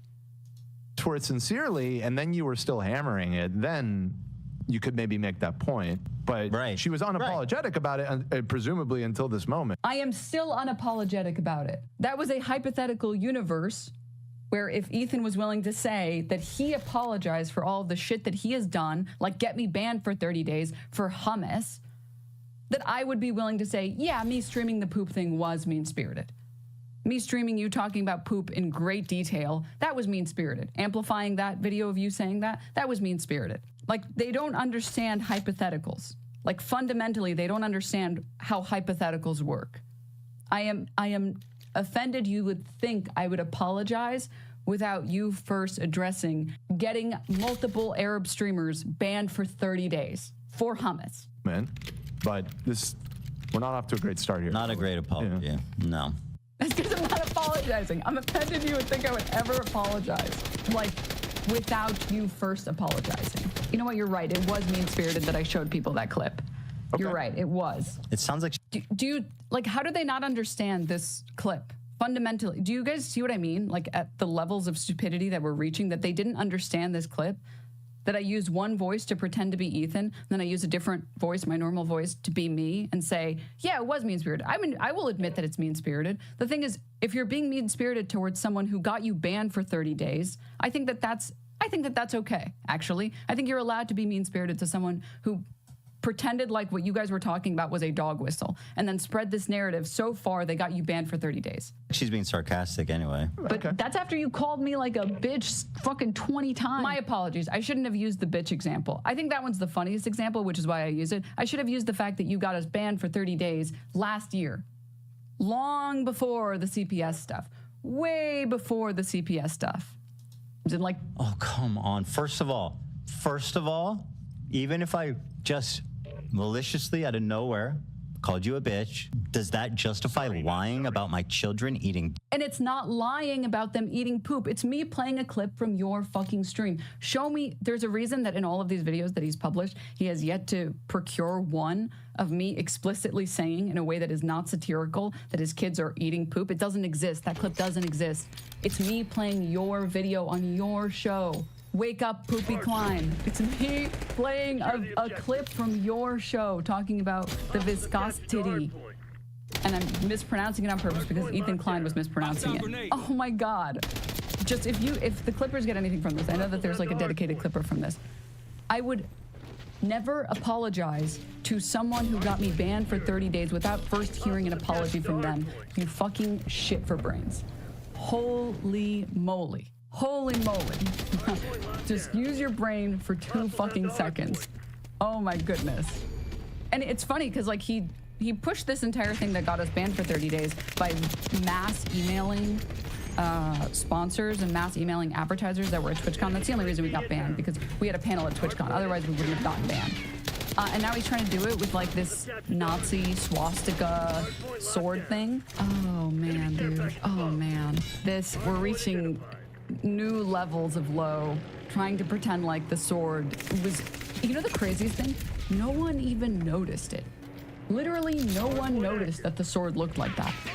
It was literally just walking around grabbing different items that would be worthwhile. Like out of like the 5 of us that were in there, me, Sean, Frogan, iDubbbz, actually yeah, 4 of us. I didn't even see that shit. I don't think anyone noticed it. I really don't. I don't know in what universe we're living in that it's like obviously they picked the Nazi sword. It's like, oh my God.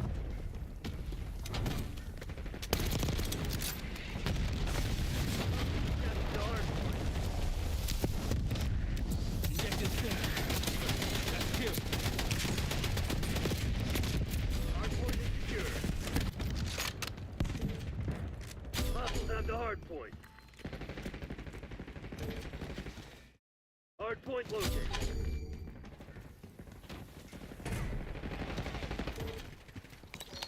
Hardpoint locked down. Hardpoint set.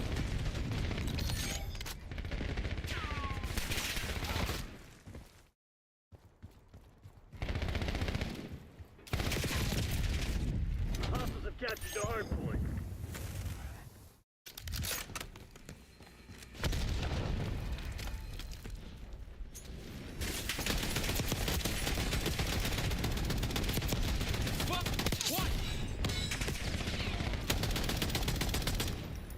Going hot. Hardpoint is secure. Hostiles have the hardpoint.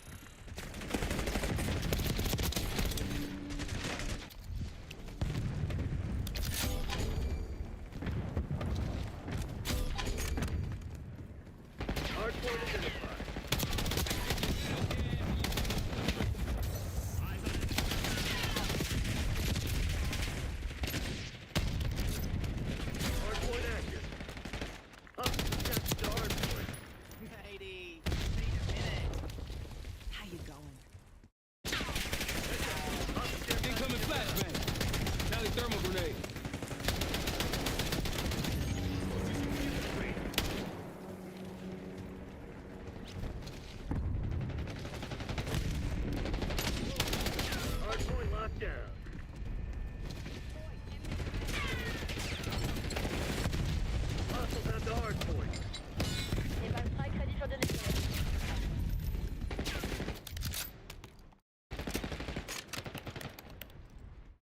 Deploy napalm strike on my grid.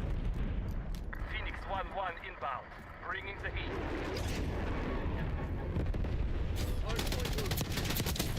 Join the burn, boys. Phoenix 1-1 signing off. Good effect. Hardpoint is active. Hardpoint is secure. Enemy thermal barrel.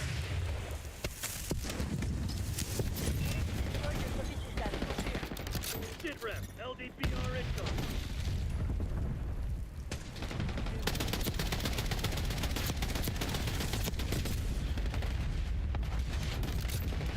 Tally Throwing thermal grenade.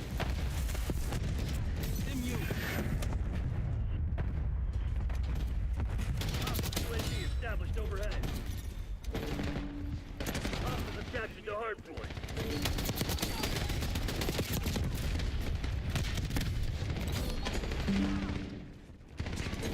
Incoming grenade! Stun inbound! Hard point identified. Hostile RCXD in your AO.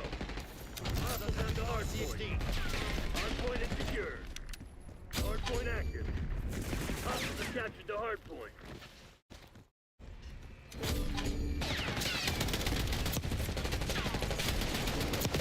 Hard point locked down.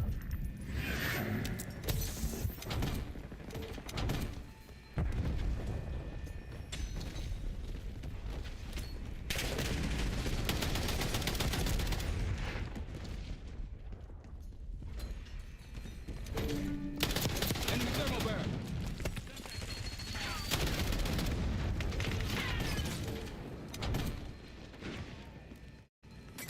Tactical sight. Hostiles on the hard point. Hard point. Enemy UAV inbound. Hard point is secure.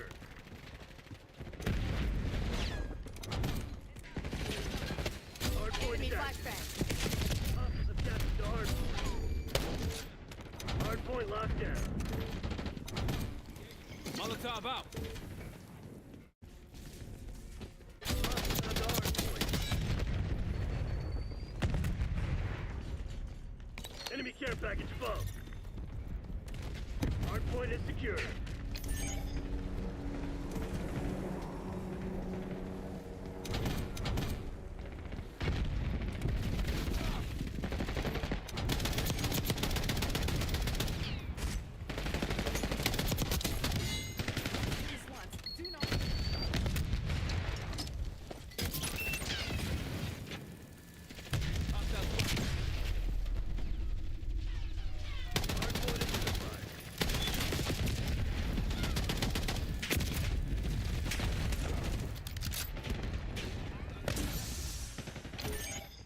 Hard point active. Hostiles have captured the hard point.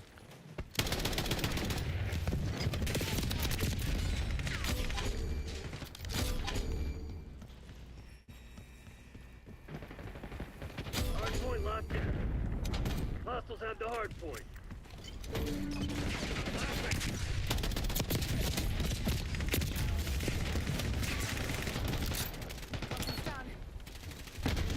Sending incendiary. Tactical sighting. Hostile planet spring mine. Frag.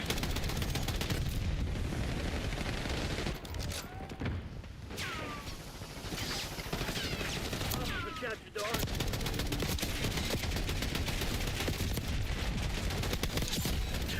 Hard point located. Enemy RCX detected. Hard point is active.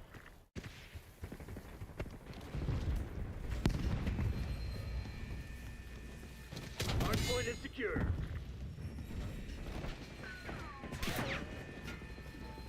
Foot mobile. Hostile UAV established overhead.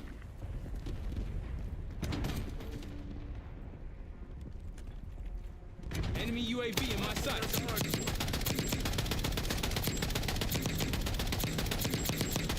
UAV removed.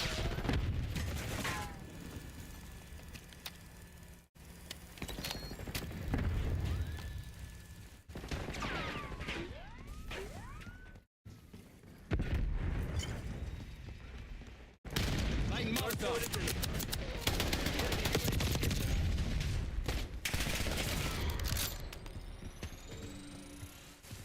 Hard point locked down. Hard point active. Hostiles have captured the hard point. Heads up. Hostile care package inbound. Hard point is secure.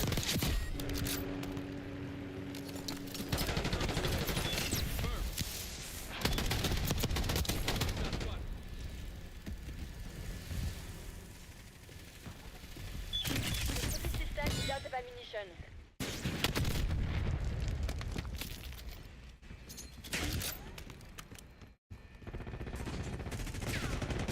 Hostiles have the hard. Target appears hostile. Sending the frag. Enemy springing. Hardpoint moving.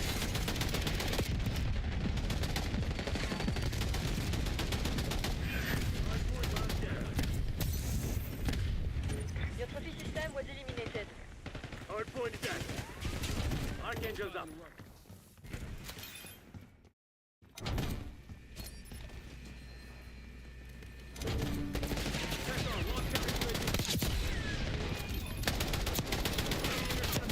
Incoming grenade. Hostiles have captured the hardpoint. Hardpoint is secure. Hostiles have the hardpoint. RCXD moving over. Hardpoint locked down. Heads up. Enemy interceptors are coming around for a second pass. Deploy watchdown to on my grid. Battle RCXD.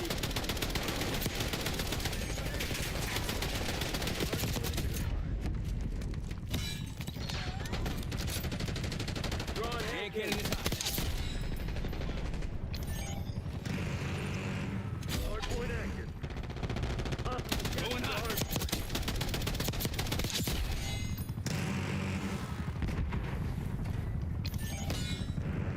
Molotov sight.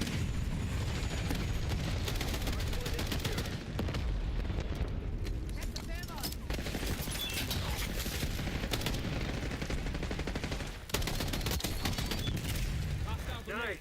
We're pulling ahead. Trophy system completed. UAV standing by. Check launch UAV. Gearing up for a final push. Hope you left some in the tank. Placing the curve.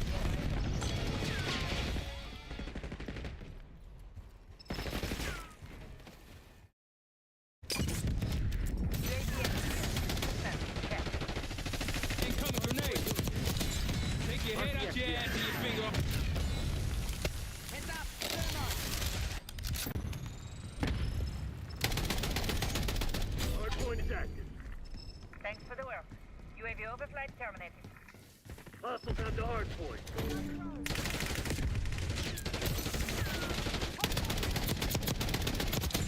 Smoke.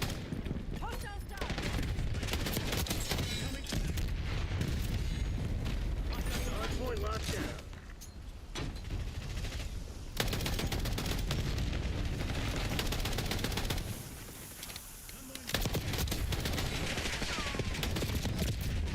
Archangel going in. We gotta move.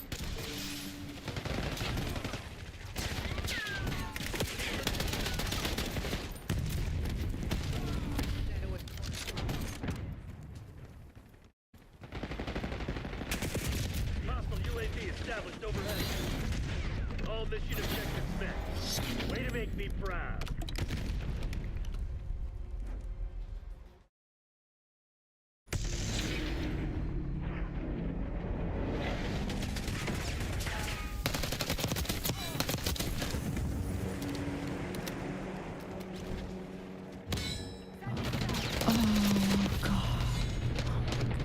Is it from an anime or something? It's from Bleach. Yeah.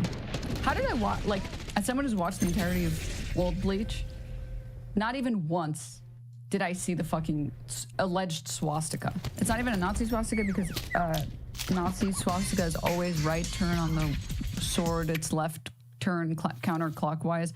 I don't. God, it's so sad. It's just so sad. But also, like, I don't think he knows how pathetic he looks when he's doing this shit. Like, when he's pulling up, when he spends 7 minutes. Hey guys, Ethan here. Talking about a bleach sword, I don't think he knows that it makes him look like a crazy person. I never thought in a million years reasonable that these people, as much as I dislike them, would intentionally include a swastika. That he got busted on immediately. Listen, I do not condone sending skulls. I do not condone sending skulls. I don't condone sending skulls.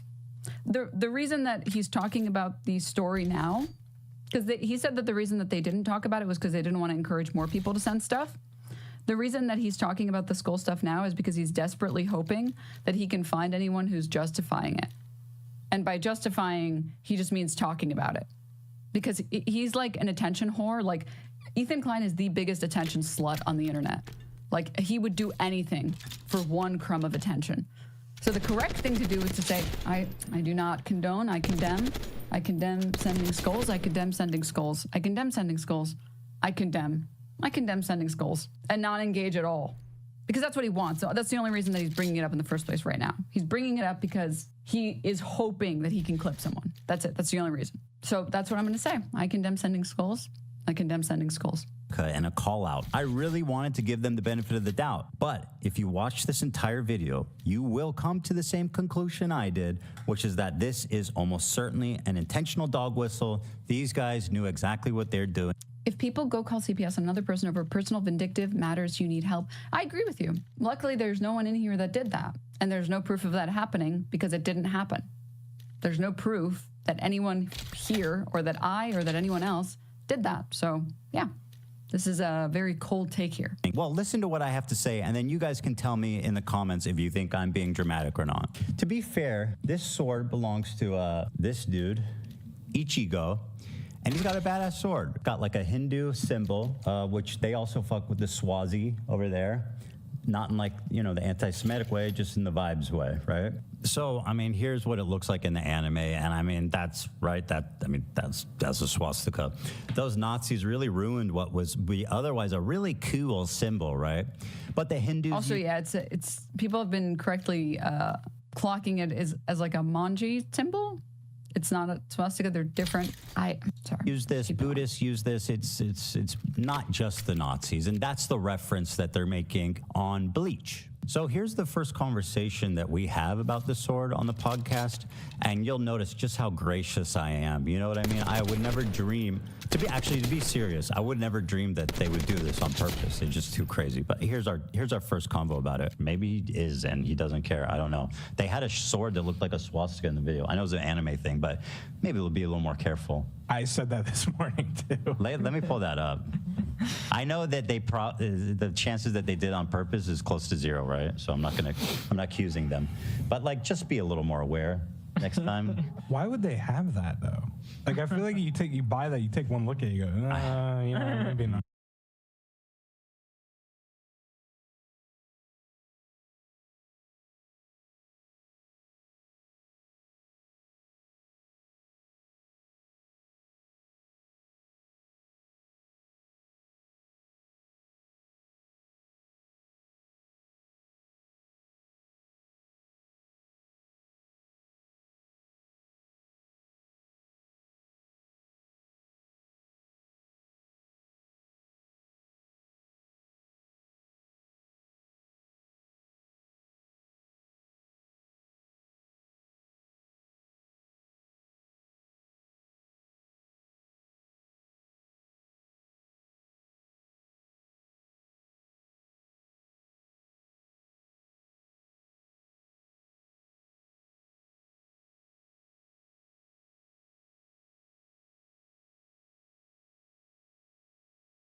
Hello. Can you? Hey, hello. Check. Can you hear me? I can hear you. Can you hear me? Okay. Yep. What's happening? Not too much. Just got done with the daily challenges, so. DMZ. Ready to do some jumping in? Yeah. Let's see. All right. Well, I'm pretty much in the same situation as usual. Yep. I just need keys, need vests, need self-revive. I got some, I got my $2,000, got a sniper, ready to go. Yep, I'm ready to go. Actually, you know what? Let me throw in just a cheap contraband in here. One of these dime a dozen cast off 74Us. All right. Let's just jump into it. Sounds good. Let's get juiced.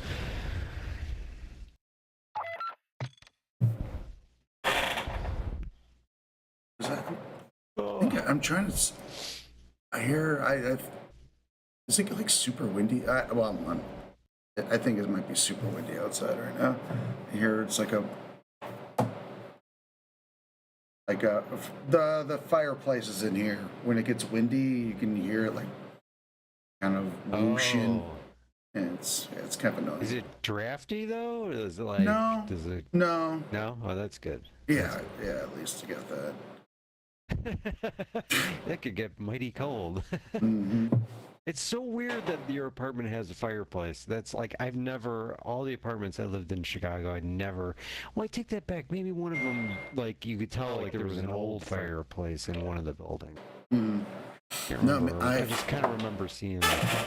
Yeah, I've never either. And it seems like a really terrible idea. Yeah. They should, like, close them off or something. I don't know. Yeah.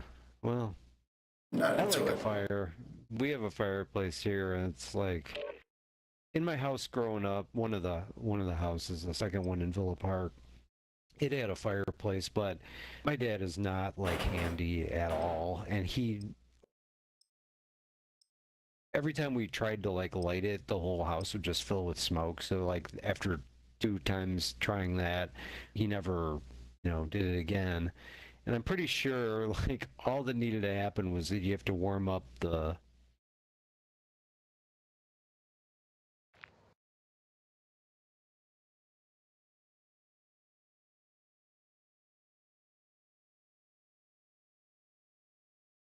Do I still got you?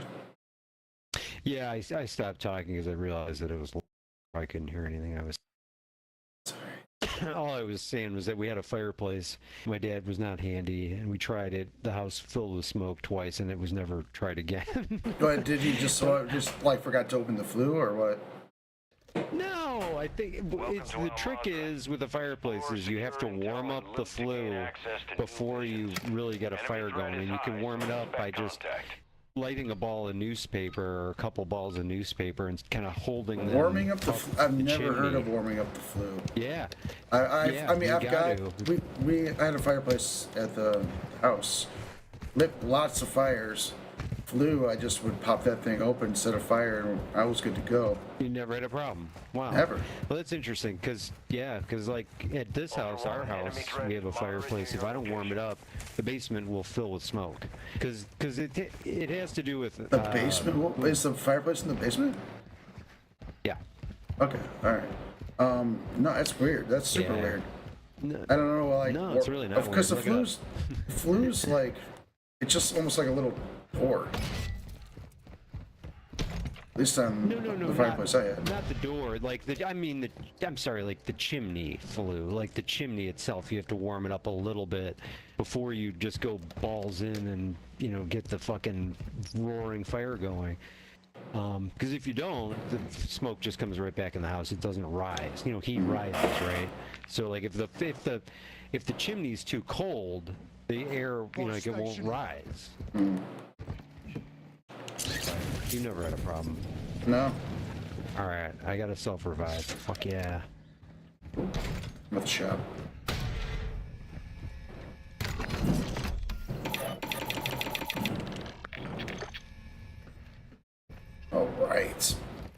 Got me some plates. I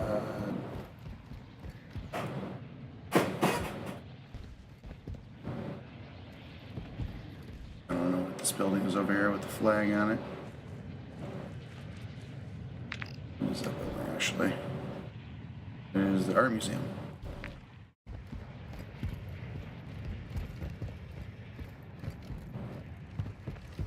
Oops. Alright, what are we doing? Yeah, what are we doing? Whatever we do should be sorted near next. Ammo cache. I mean, I think this, yeah, this is the closest one. There's contract. Yeah, let's do that. Yeah, we could do a contract. Okay.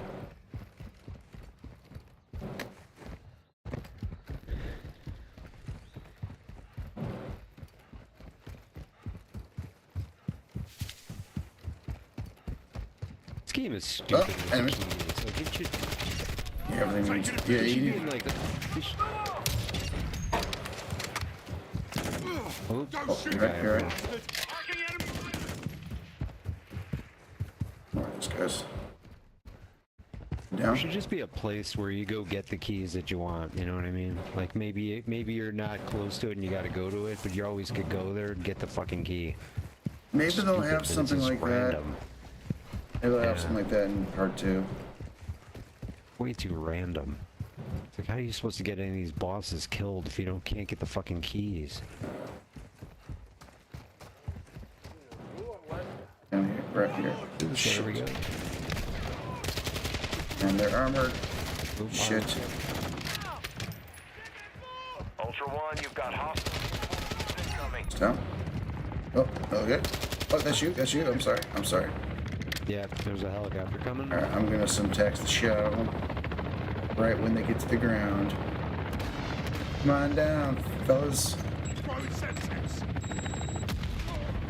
right, kill at least one of them.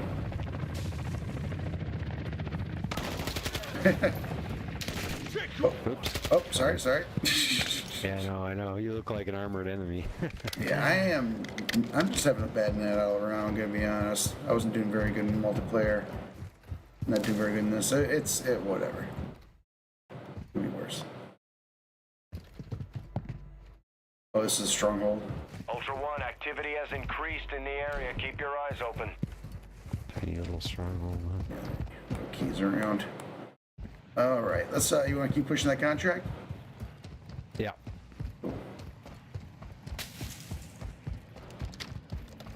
Oh, what do we hear here? We hear a car or something? Ultra One, an operator is near your location and requesting medical. Ultra One, enemy threat is moderate in the AO.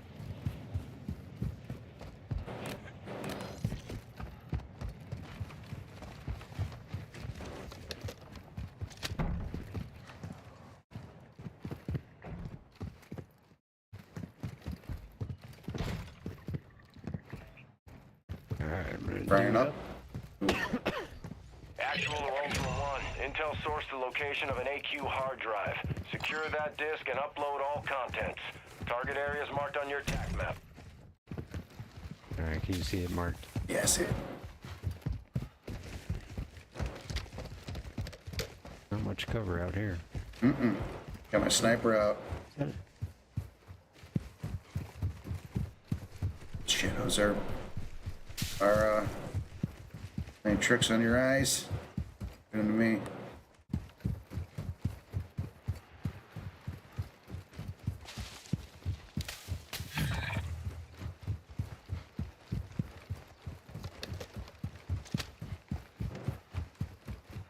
If I had a revive pistol, I'd revive. Well, no, that's only you got to revive somebody you down. I think is the challenge. Is it? It's so weird. I think so. And he's right on here. God damn it! Shit. Oh. So this wall here. Down here. Shit.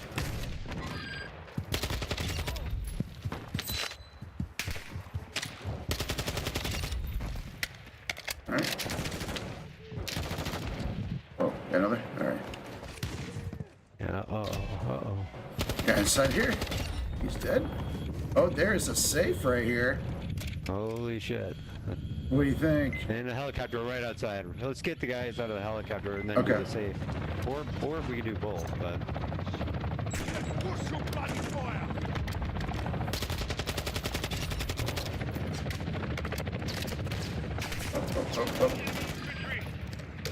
Where'd they go? Shit, shit!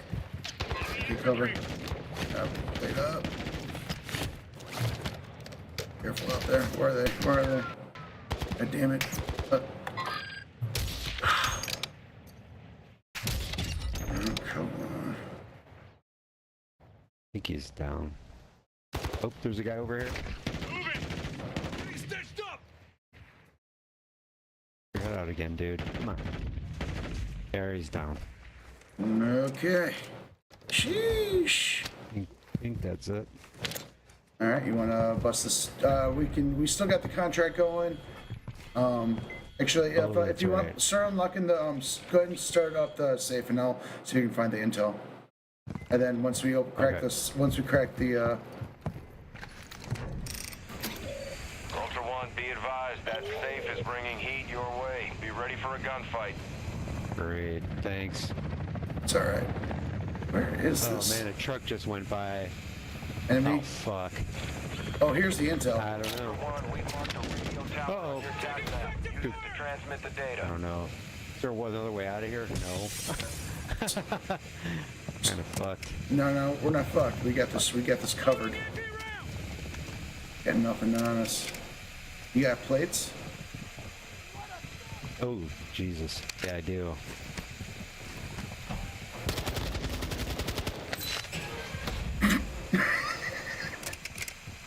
This is actually perfect because they can't get in any other way. There's no other way in, I guess, right?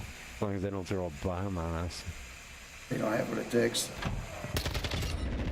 Shit. Some of them just dropped a stronghold key. That's kind of cool. Take it. Whoops. Taking fire over here.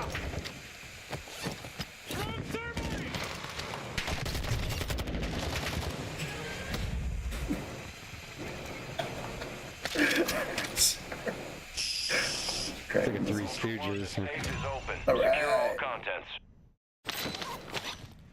Alright, there's a Bryson in there, and I'll split the money with you. Whoa, 28,000. Thank you, sir. Oh. You got a train coming by. That's too much. Alright. Alright. That's too much. Okay, let's train. What do you want to do? Get on the train? Yeah. Last chance, get on. Oh, it's already been looted. Is it? Did you get on? Yeah, I'm on it. Yeah, looks like it has been looted. Maybe we should just get off it. Oh, fuck. Alright, yeah, well, where's the exfil? Unless it's Is this gonna take us? we want. Gonna take us anywhere near an exfil? Not necessarily. There's one way down here. Did I get that stronghold key? Yeah, I got stronghold key. You want to push stronghold? All right. Those are all over. We should do it near a exfil though. Yeah. All right, let's just jump off We'll this need to thing. get a vehicle. All right.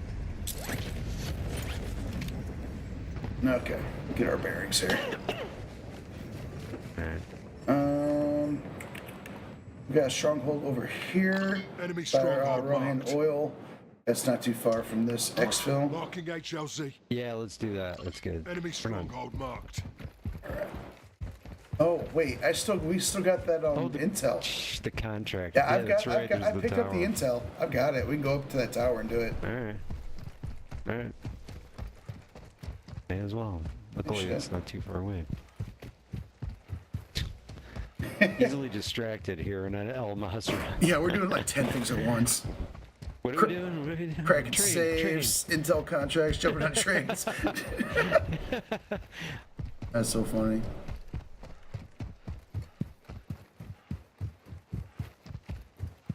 So I keep things exciting, man. Stay on your toes. Stay sharp.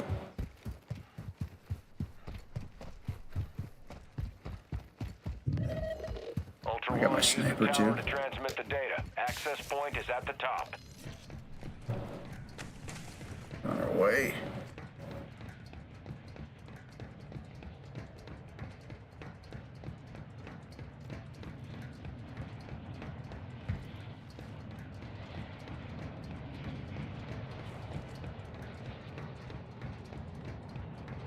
Can you imagine really climbing something like this? Oh my god, I'd fucking have a heart attack. Yeah, I'd probably take it like a lot slower than that. I'd probably get way too tired.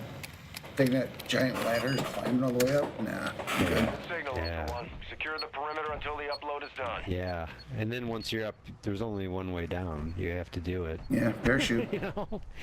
Well, there is a parachute. Yeah, but that could be trickier. Unless you do it a lot. What you're doing. I wouldn't fucking jump off this. Actual to Ultra One. My brother dated this one. Ultra One, the chemist is heading Chemist. away.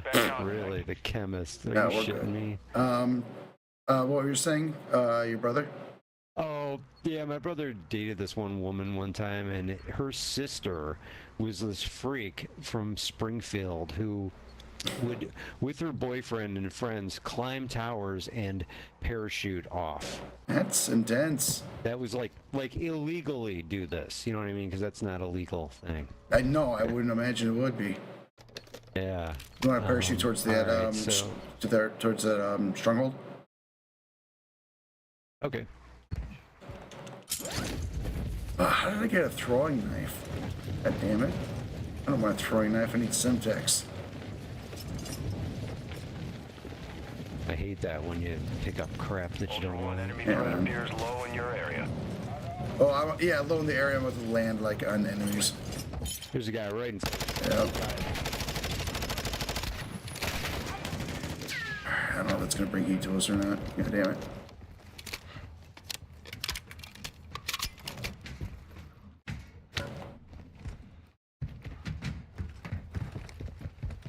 Yeah, there's nobody around here except for these guys right in front of you. Stupid announcer. Yeah. Yeah.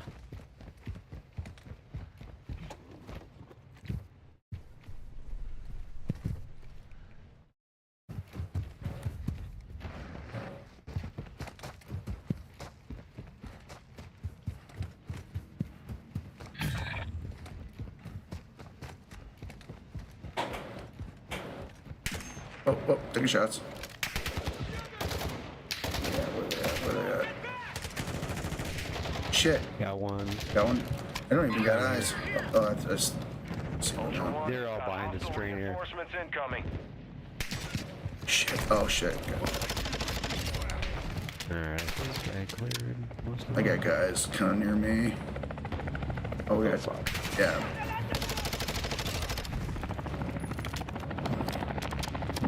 I'm pushing the chopper. Is that right? We're right on the stronghold.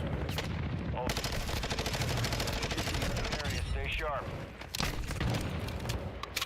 Plating up, plating up. Nice, nice. Oh, careful, careful.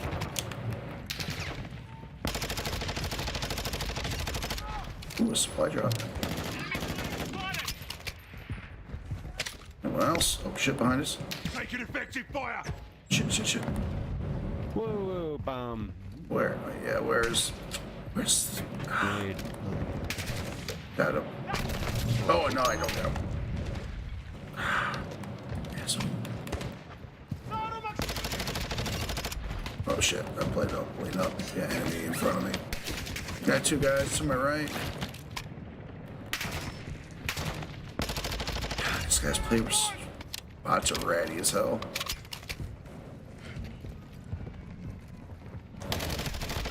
All right. God damn it. Whoa, more and more. What the fuck? Juggernaut. Is that Juggernaut? Should we try to kill this guy? Yeah, it says he's nearby, but I don't have But this guy's taking or anything. He's nearby. I didn't see him. I don't know. I don't know, bro. You need to play it up. Thank you, thank you, thank you. All right, what are we doing? What are we doing? We getting out of here? I don't know. We can just go to the stronghold if you want. All right, let's do it. Shit. Still looking for keys. This guy's down here. Going underground real quick. Entering a denied area. Stay alert. Okay. All right, there's a bunch of dudes down here. Holy shit. I gotta. Oh god, I gotta get out of here. Yeah, okay, come out. Yeah. Damn it, dude. Wow. Oh. Holy shit. Where's this? Oh, peek little. I know you're there. There he is. What? Ultra One, an operator is requesting medical near your location. Okay. Alright. Still got these stupid throwing knives. Be advised, an Are you on operator ammo? in your area needs medical. I'm dropping ammo. Oh shit. I'm dropping ammo. Dropping ammo here. Alright.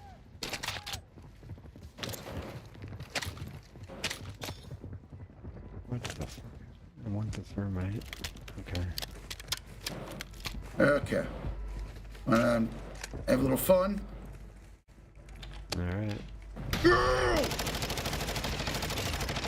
Shit. There's a lot of dudes in there. Don't worry, dude. I got my throwing knife. Take him. Oh, wow. Oh, shit. Shit. Oh, I got riot shield. Okay. Plate up. What you did. There you go. Stuff revive. Sweet. Shit. Okay. Riot shield guy. Take it out. Good job. What is this? Alcatala attack diagram. Documents. Alright. Anyone else in here? Oh, yep. Shit.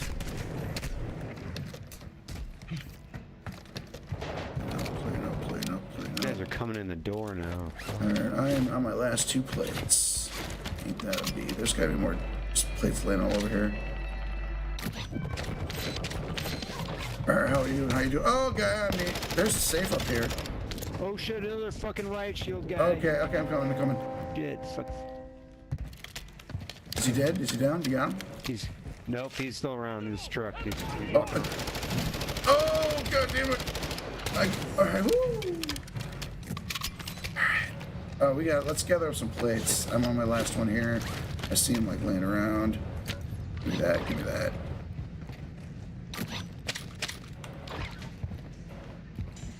Alright, and there is a safe up here. You want to crack it? Oh. You need plates, right? I got one. One, but I got like 15, so I can give you some. There's one right here. Okay, cool. Right here. Ultra One, activity Yeah, is you got. increasing Make sure you near plate your up as location. well. Stay Yeah. Oh shit. Alright, do you want to crack this? And then get the hell out of here? Get the hell out of El Mazra? Alright, sure. It's gonna bring us heat. Here's some plates. Thank you. Ultra One, be advised that safe is bringing heat your way. Be ready We're for a gonna need it. Go. This is a good spot to have, though. Oh shit! What the fuck? Just took down 3 dudes. What are they doing? I'll take this side of the stairs. There's a stairway behind you. Oh my God! Look at all these guys.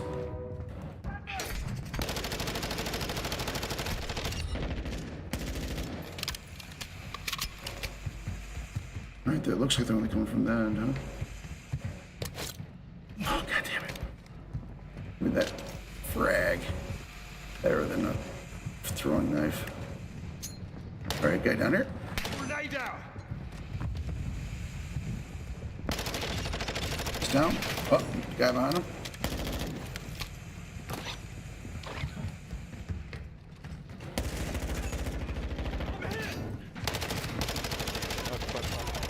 Down. Plate up. Thank you. Plate up.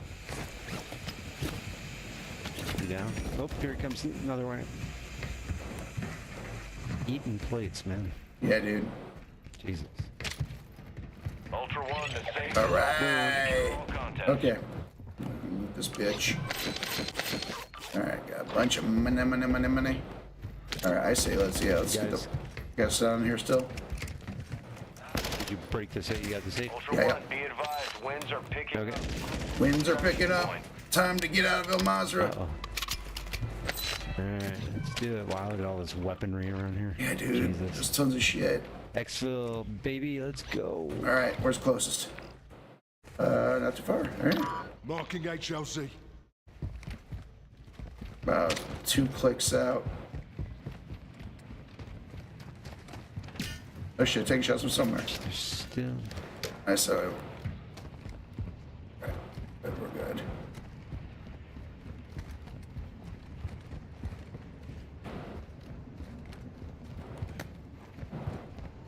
Oh shit. Shh, take shots from over here. Oh shit. Oh my god. Oh, is that no, dude, I'm down. Oh my god. Alright, I'm self-reviving. Oh, Juggernaut! Juggernaut! Juggernaut right here. Is he on you? He's right on me. Oh fuck. What do you recommend Shit, here? cover, run. Oh yeah, god, he's on me. I'm down. Sack of balls, Juggernaut. Fuck. I used my Is he self-revive still near already. you? No, I'm not sure where he's at. I'm kind of down at the bottom of the stairway. Alright. Ultra One, Oh, you've got got a valuable here. I think I may have seen him over here. Wait, he's on the stairs right below you. It's right below you. Targets in the area. Right below you, right here. Alright. Ultra One, an enemy squad is after your loot cache. Great. Enemy squad is hunting. Yeah, there, I marked him. That's the Juggernaut. Visual on an enemy boss. Where is he? He's on the stairs. Visual on an enemy boss. No, I missed him. Oh my god, I fucking missed him with a thermite, motherfucker. Find medical. Come on. Alright, he just finished me off. Or I just was.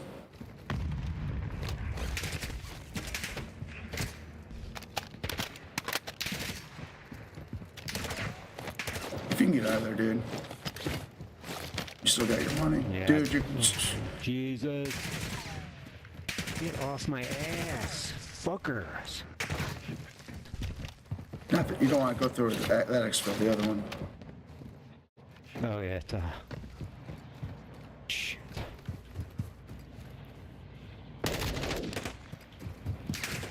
Who is fucking following me? Jesus.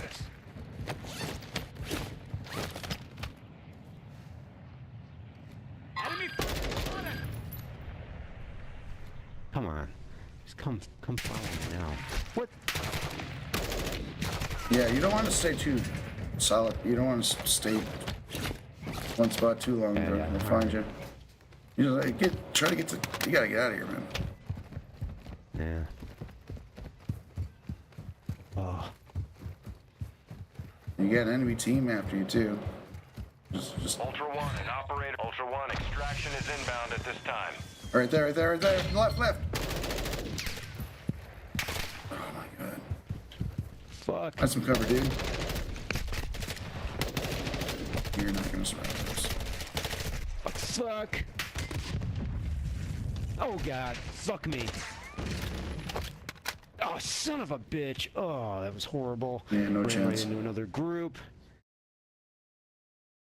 Damn it. All good. SDMZ. It's like whenever we get like more than like $20,000, it's just like we die. Oh well. Hell. Brutal. Sweet. Well, hey. Well. It always dries my soul. Dude, well, so you're gonna be out tomorrow night, right? No, I think tomorrow night. Shit. I just lose you. Still got you. Hello. Shit.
got no clue. That Well, it's not actually a swastika. It just looks like a swastika. pretty damn right? close. Yeah. Yeah, I think it's from It's from an anime. Can you send it? Oh, it's from Bleach. Okay.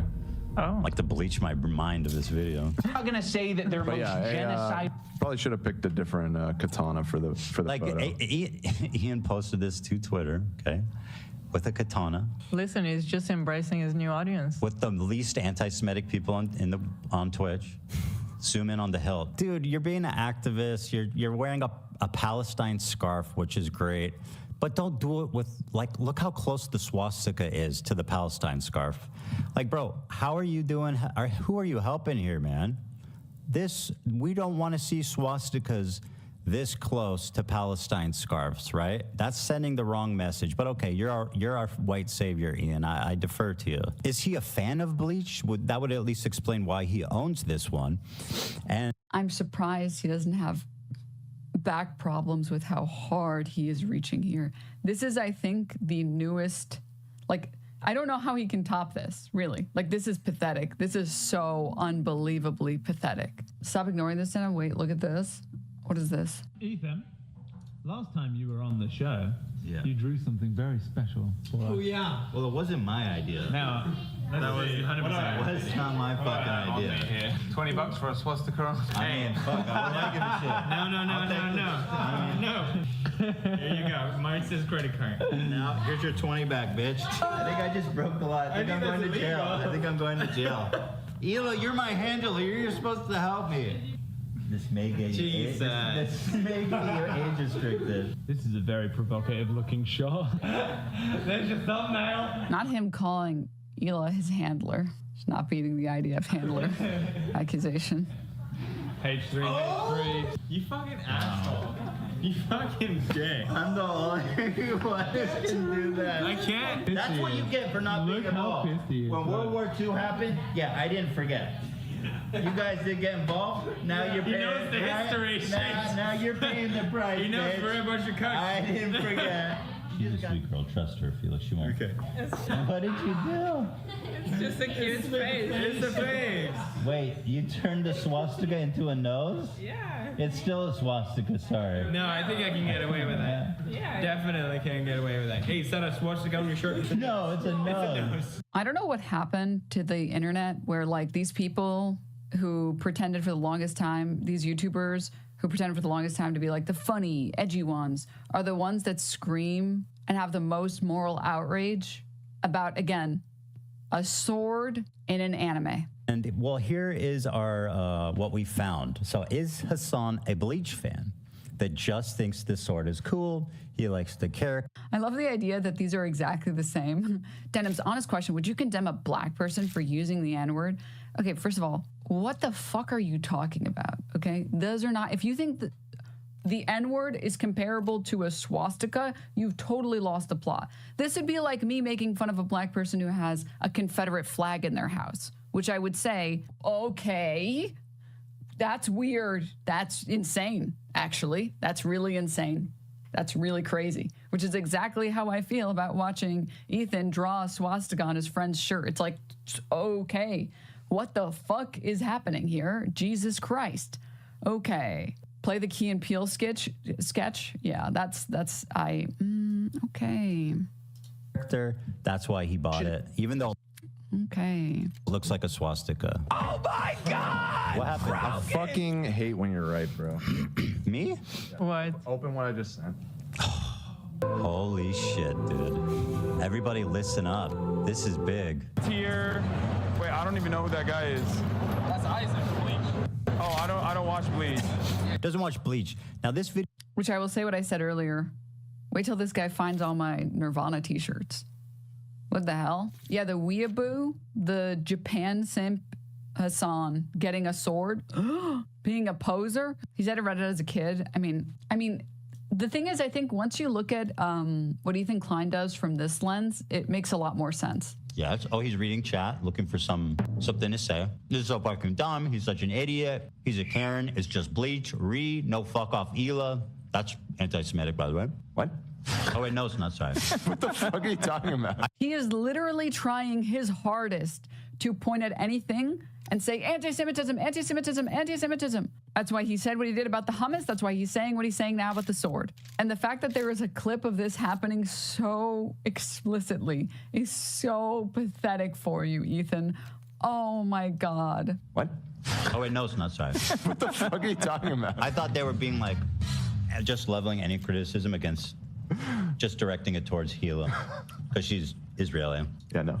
But I just said that. Yeah. Oh, he's reading chat, looking for something to say. You guys have to see it again. It's just too. It's too. This is so fucking dumb. He's such an idiot. He's a Karen. It's just bleach. No fuck off Hila. That's anti-Semitic, by the way. What? Oh wait, no, it's not. Sorry. What the fuck are you talking about? I thought he is doing exactly what every other fucking pro-Israel account does. He's doing this. I'm sure many of you have seen this tweet at this point. 5.6 million views. It says Jewish students aren't allowed to walk through Yale's campus anymore. And it's one of the pro-Palestine protests. Which, just so you guys know, you can walk around the protest, but more important than that, this is a common tactic by the pro-genocide crowd. For legal reasons, I am not calling Ethan pro-genocide, I'm calling him pro-Israel. To manufacture false accusations of anti-Semitism, insist on walking through a protest, one that includes Jews, instead of around it, and then claim you were blocked because you were Jewish. Just like you. I'm a Yale student. I pay tuition. This is my school too. The people united will never be defeated. Get out of my way, can I walk through? People united will never be defeated. Why can you guys stand here? I can't. They blocked me out too. I'm Hispanic, so obviously they hate POCs. That's what's happening. That's literally what's happening right here. Do you guys remember the email? Do you guys remember the Eli email fiasco?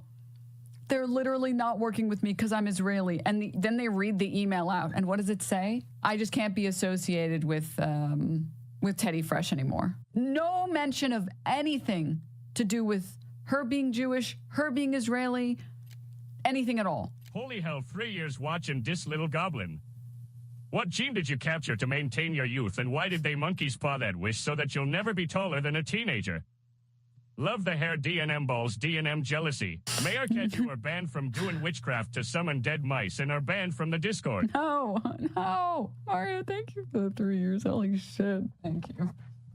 Chatters, if you guys don't know, that's the original chatter that started DNM balls. No fuck off Hila. That's anti-Semitic, by the way. What? Oh wait, no. I can't believe this clip is real. I can't believe this exists. I cannot believe that this clip is real. It's the same energy. What is this? Jewish students being screamed at for attending a lecture at Yale.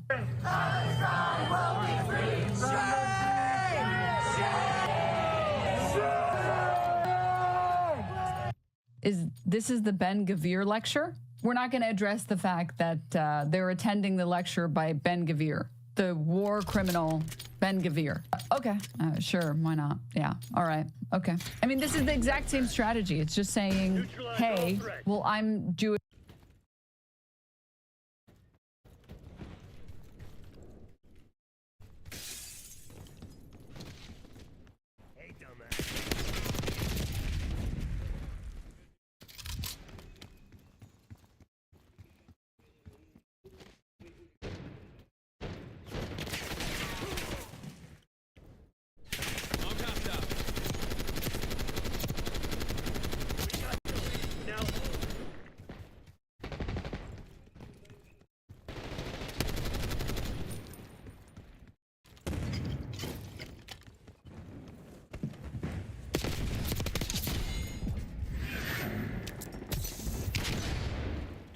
Target appears hostile. Splash.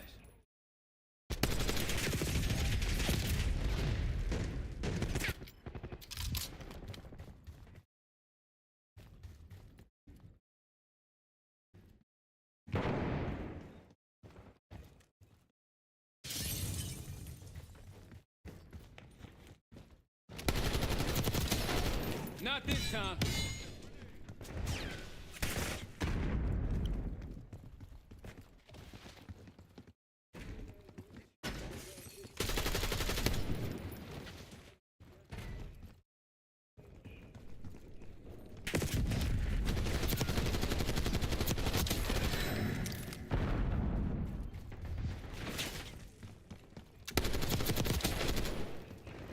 Tally thermal grenade.